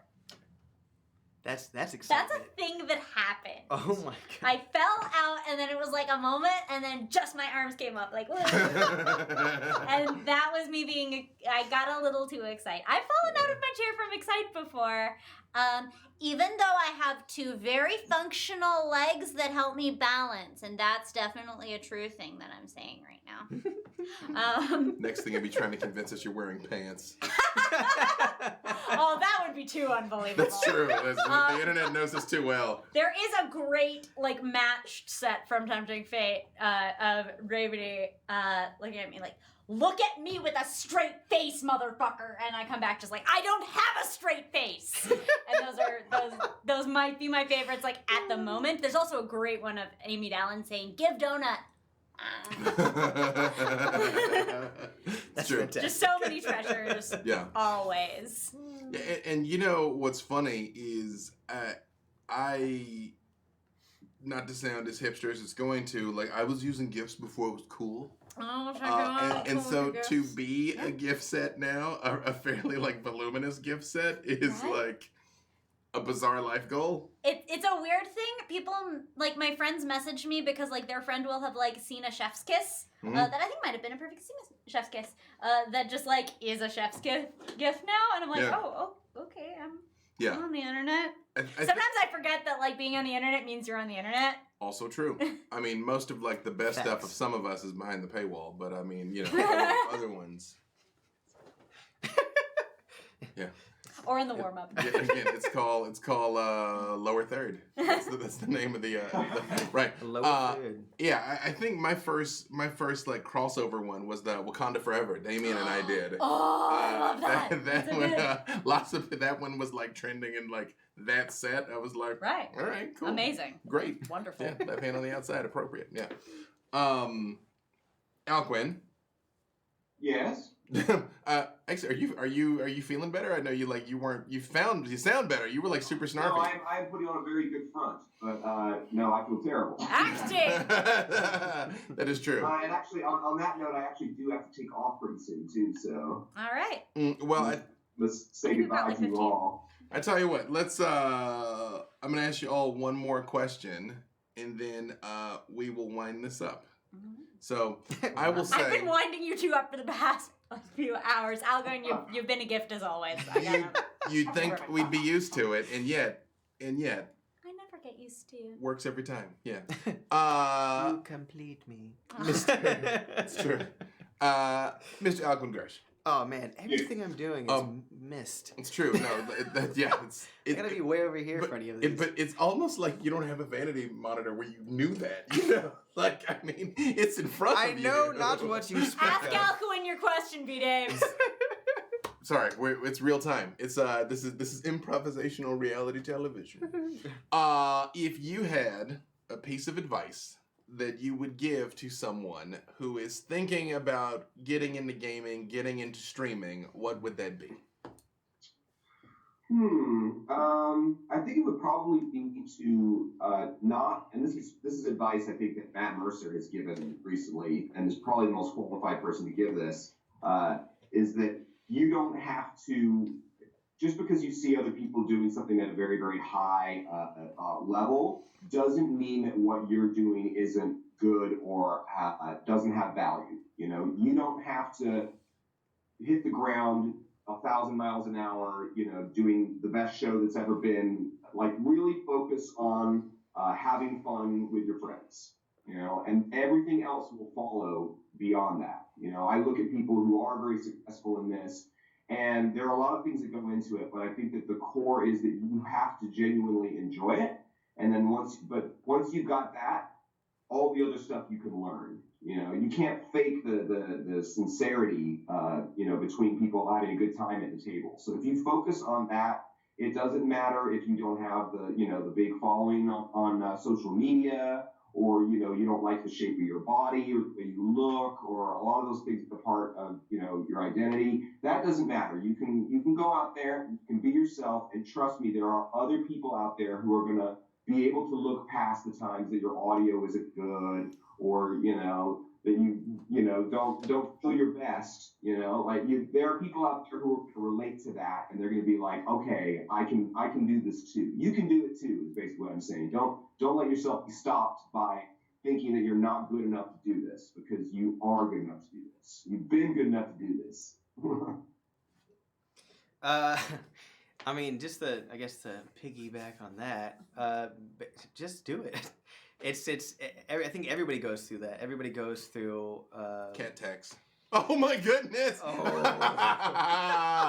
But dude, why are you gonna like upstage all of us? We were gonna have an important moment of saying words. This and is now a more important moment. it is all invalid. Like everything we say and do is a lie now. Oh yes. my god! That, you know, you can't follow that, but try. Oh. Sorry, Too D'Artagnan. cute. No, don't be. Do that all the time. I forgot what I was saying. Oh, just do it. Yeah, Just do it. Just be yourself and have fun with your friends, and don't care what anybody else thinks or says, because at the end of the day, you're gonna have naysayers. That's just how it works. And so I think really just, I mean, that's all I'm doing is just doing it. I don't know what the hell I'm doing at the time. I'm just like, wow, everyone around me is so qualified. Why am I here? And Just looks. I No mean, one started being qualified. like, as though. soon as you start talking, you shut it. I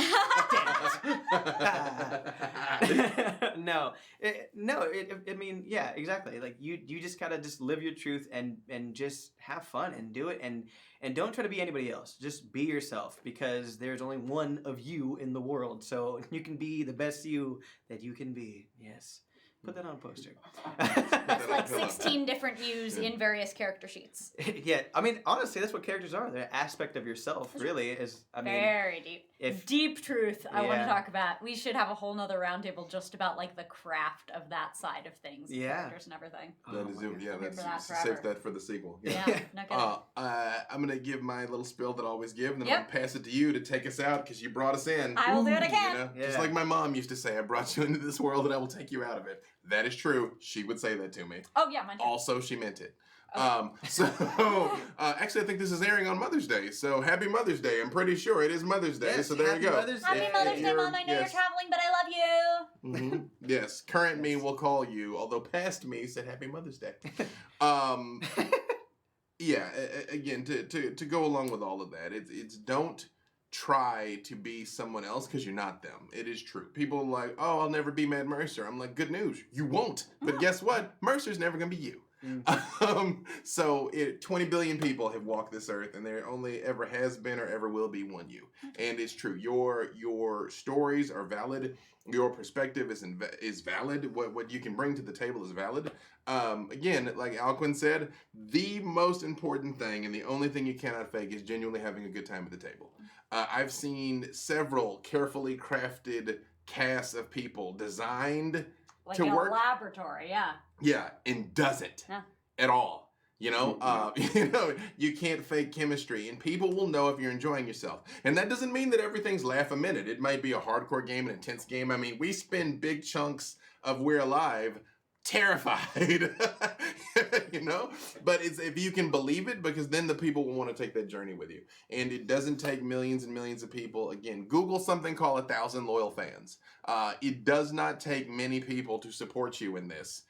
For you to have a career, and it may or may not be your full-time vocation. You may or may not want it to be your full-time vocation, but opportunities exist that literally didn't 2-3 years ago, and who knows what's going to be happening 2 or 3 years from now. So the only good time to start is a year ago. The second best time to start is right now. Yes. Yeah. I think there's a reason why all of us have roughly the same, just go for it sense, but I guess I'll try to get a slightly different aspect of it and talk about being bad. Because the truth is that, like, we talk about, well, Mercer's never going to be you, but a lot of us implicitly set ourselves up of thinking, okay, yeah, but Mercer's still better. First off, B-Dave saying is not about being better. There really are different kinds of GMs who do things that Mercer cannot. Mercer does things that others cannot. But those truly are symmetrical.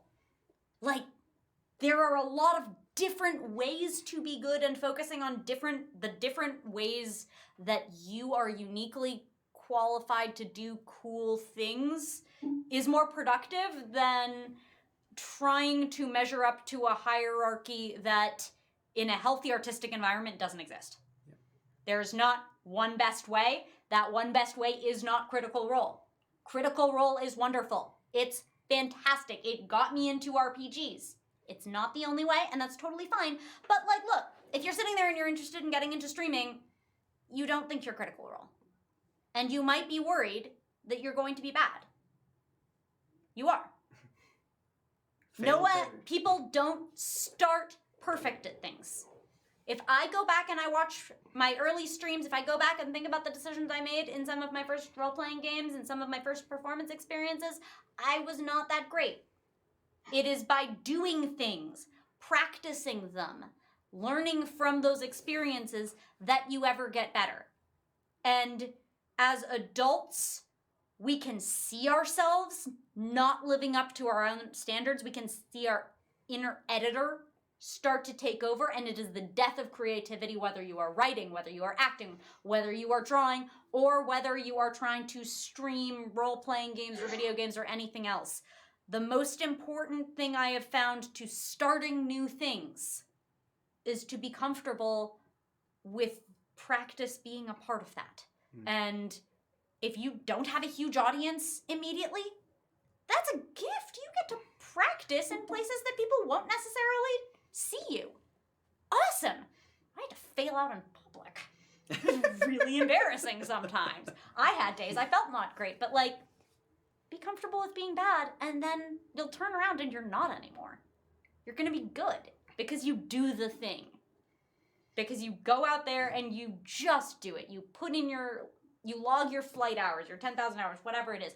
Practice makes you good. Talent is the tiniest factor. Some of us don't even think it is a real thing. It's really how much you love it, and then how much that love will inspire you to want to pour the time in. Mm-hmm. Find ways to love it and to keep loving it through whatever badness you may feel. You're going to turn around and people are going to say that you're qualified. It's going to be the best con you ever done. It's true. Nobody knows about it. You know what? I know I said wanted you to finish. Absolutely. But this actually, I have one last thing that I want to ask, and then this will really be done. Also, QueueTimes. Tell everyone what your favorite thing about playing with them is. And I will start with this. Sam, I love your enthusiasm. I really do. Even when it's like an intense thing or a funny thing or a sciencey thing, you always are 100% present and really bring it every time. Like you never zone out and disassociate. It is always 100% Sam. And I appreciate that, like 100%. And D'Artagnan. Be more Sam. I know. This is also so I have notes for all of you. Do more of this. Also, internet, emulate. We said it can't be Mercer. Try to be Sam. Try to be Sam. You won't, but try. D'Artagnan, I appreciate that.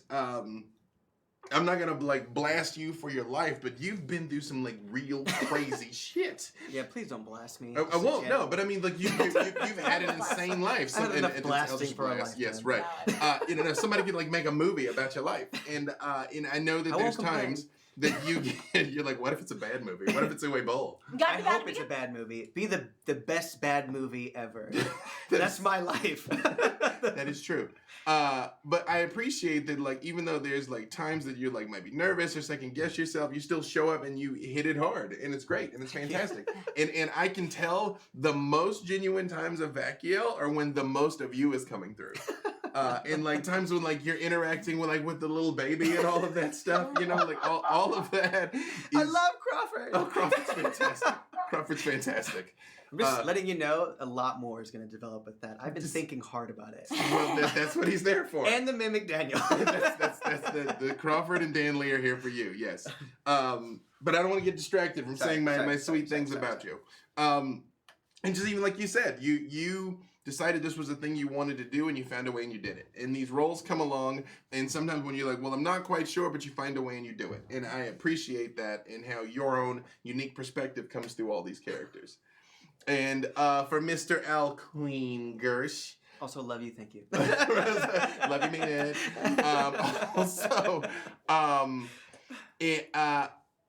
I appreciate how you put on these characters like costumes.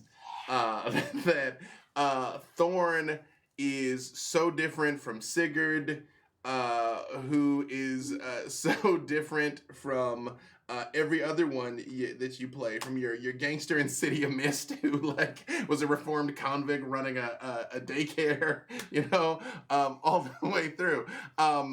And I appreciate also that, you know, you said you don't have the background in these things, but when you're in them so much.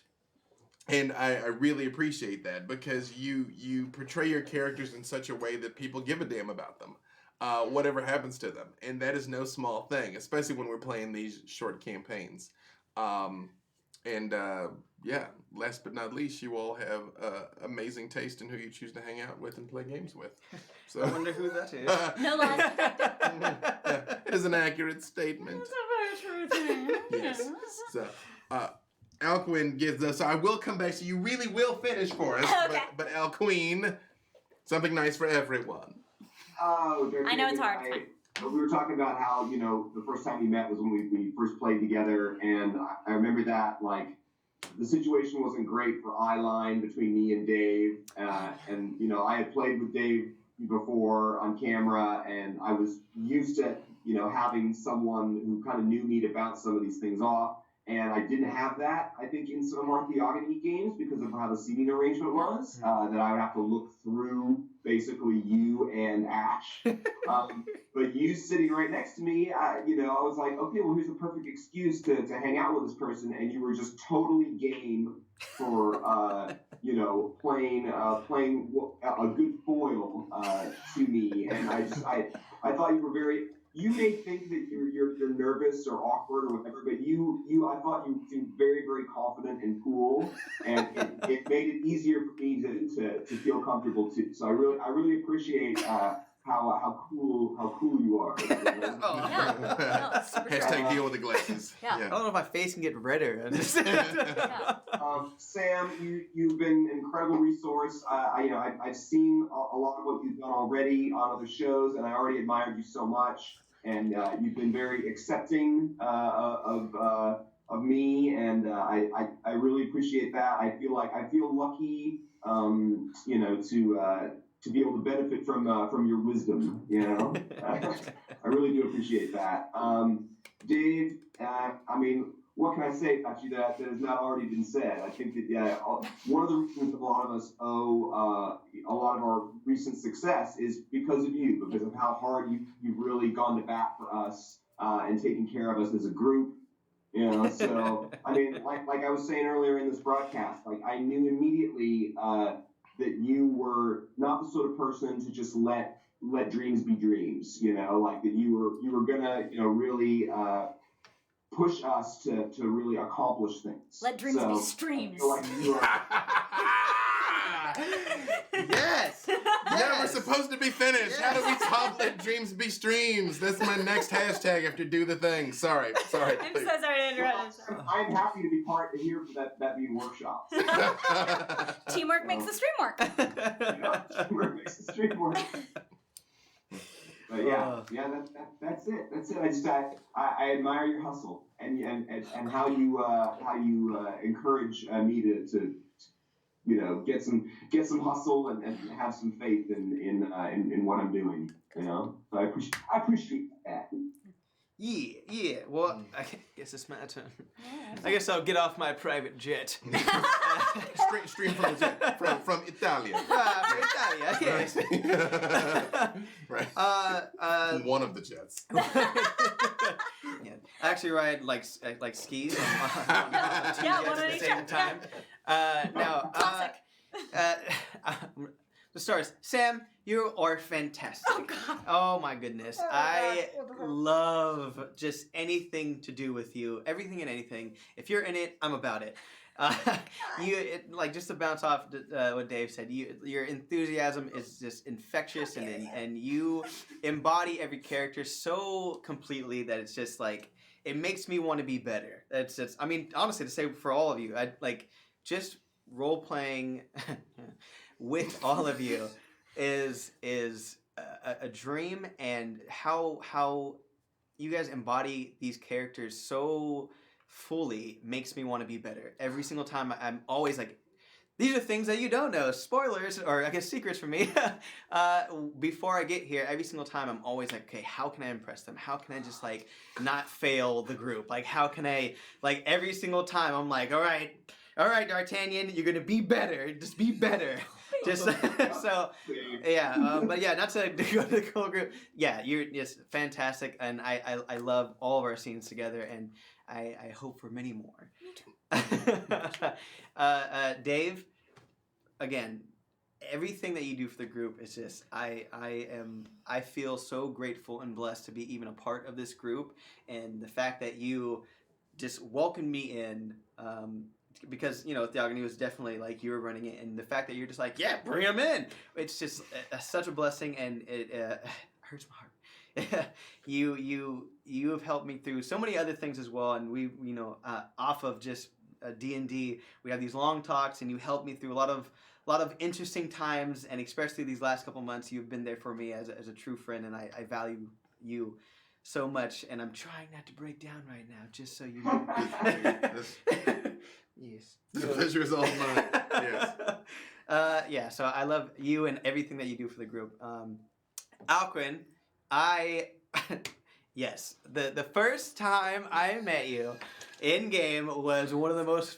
It was so much fun. I had a blast with your character, and the fact I honestly cannot wait to jump back to these characters and see where we go, because I had instantly we just kicked it off, and I was like, "Yep, this is my bestie right here." And you honestly, because I didn't really get to talk to Sam at all in the beginning, we kind of really didn't meet. I'm very excited for Tails and Vakiel to hang more. That's true. happening. Tails and Vakiel didn't have a ton of interaction. That's true. No, yeah, Tails had very, very solo dynamics, and so I'm looking forward to seeing them with So I'm more really, of the groups.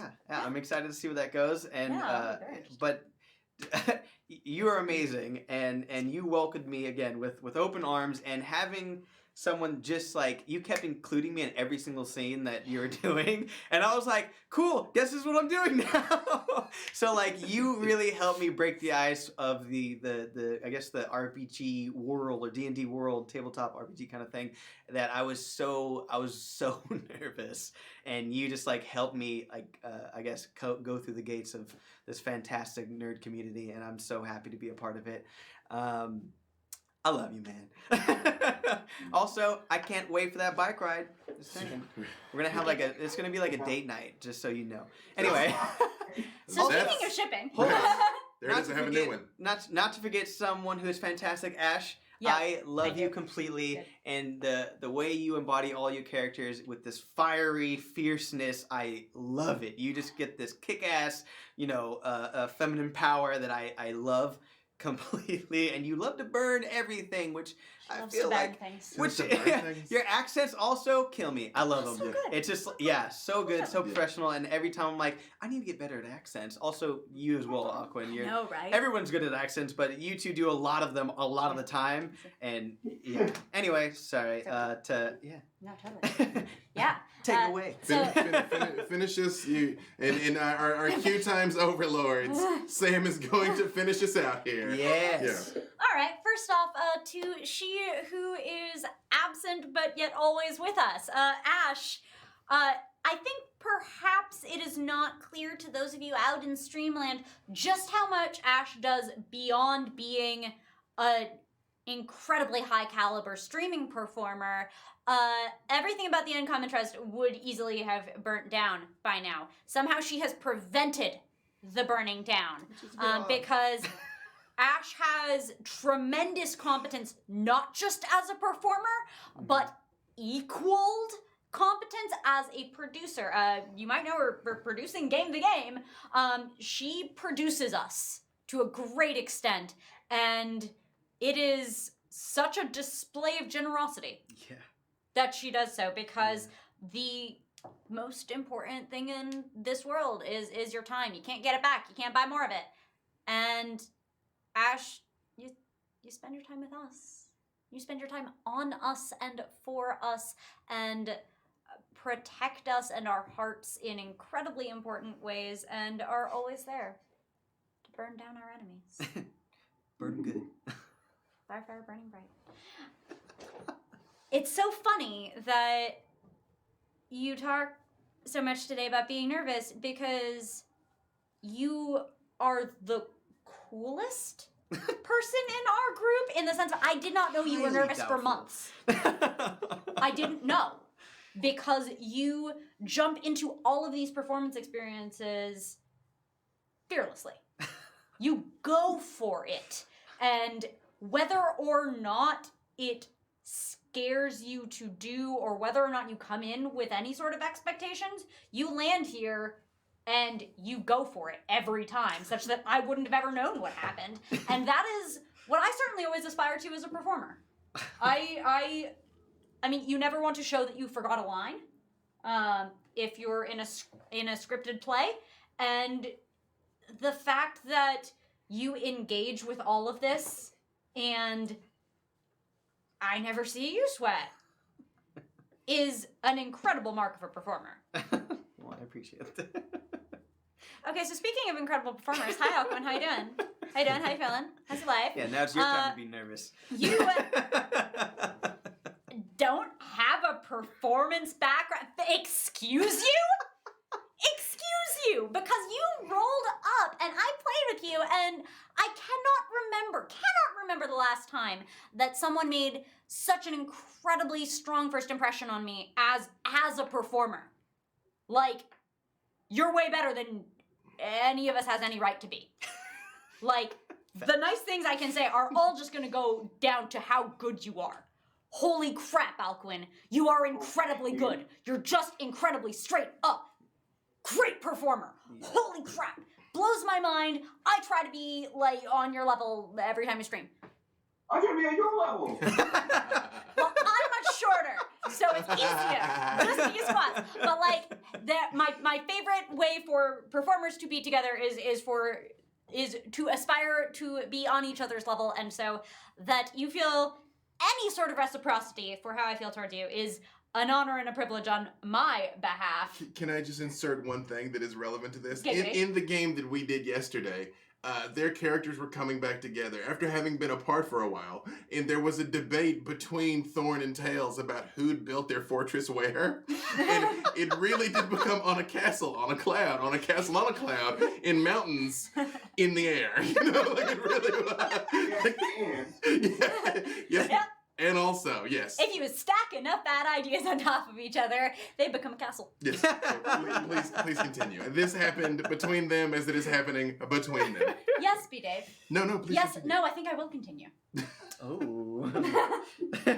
Because I always feel there's a certain joy in conning a con man, and clearly I've conned my way into being friends with you, and I'm super here for it. Because you're such a gift to work with that I get the opportunity is incredibly special for me.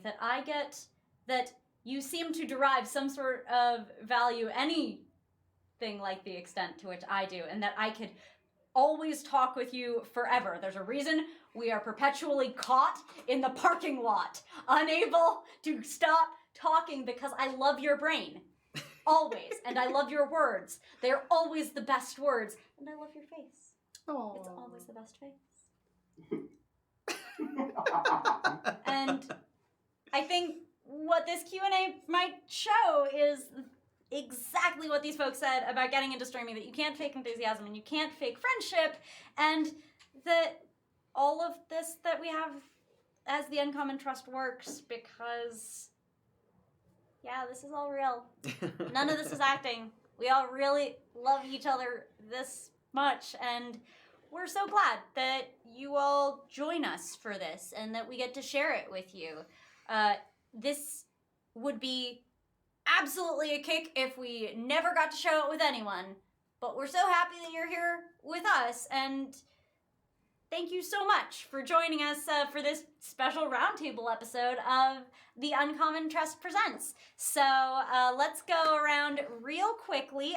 We can all see what our Twitter handles are on the overlay, but if you have anything that you want to plug, anything cool coming up, let's go around real quick, starting with Alcuin. I'm Malcolm Gersh, Different Elves on Twitch and Twitter. We've talked about a lot of things that I'm doing next coming up on this show, so I won't repeat them. But yeah, come check that stuff out, and I'm looking forward to seeing everybody again soon. Yeah. Oh, I'm D'Artagnan Italiano, and oh wait, should I say also? My social is also Da Mataliano. So keep it straight. The Mataliano. Da Mataliano. And yeah, It's all an the M now. things. I throw it up him. Yeah. Yes. There I'll make the. Almost fell into Ah, that. you got away. I You was almost this got close. me. You got me. You almost Right. got me.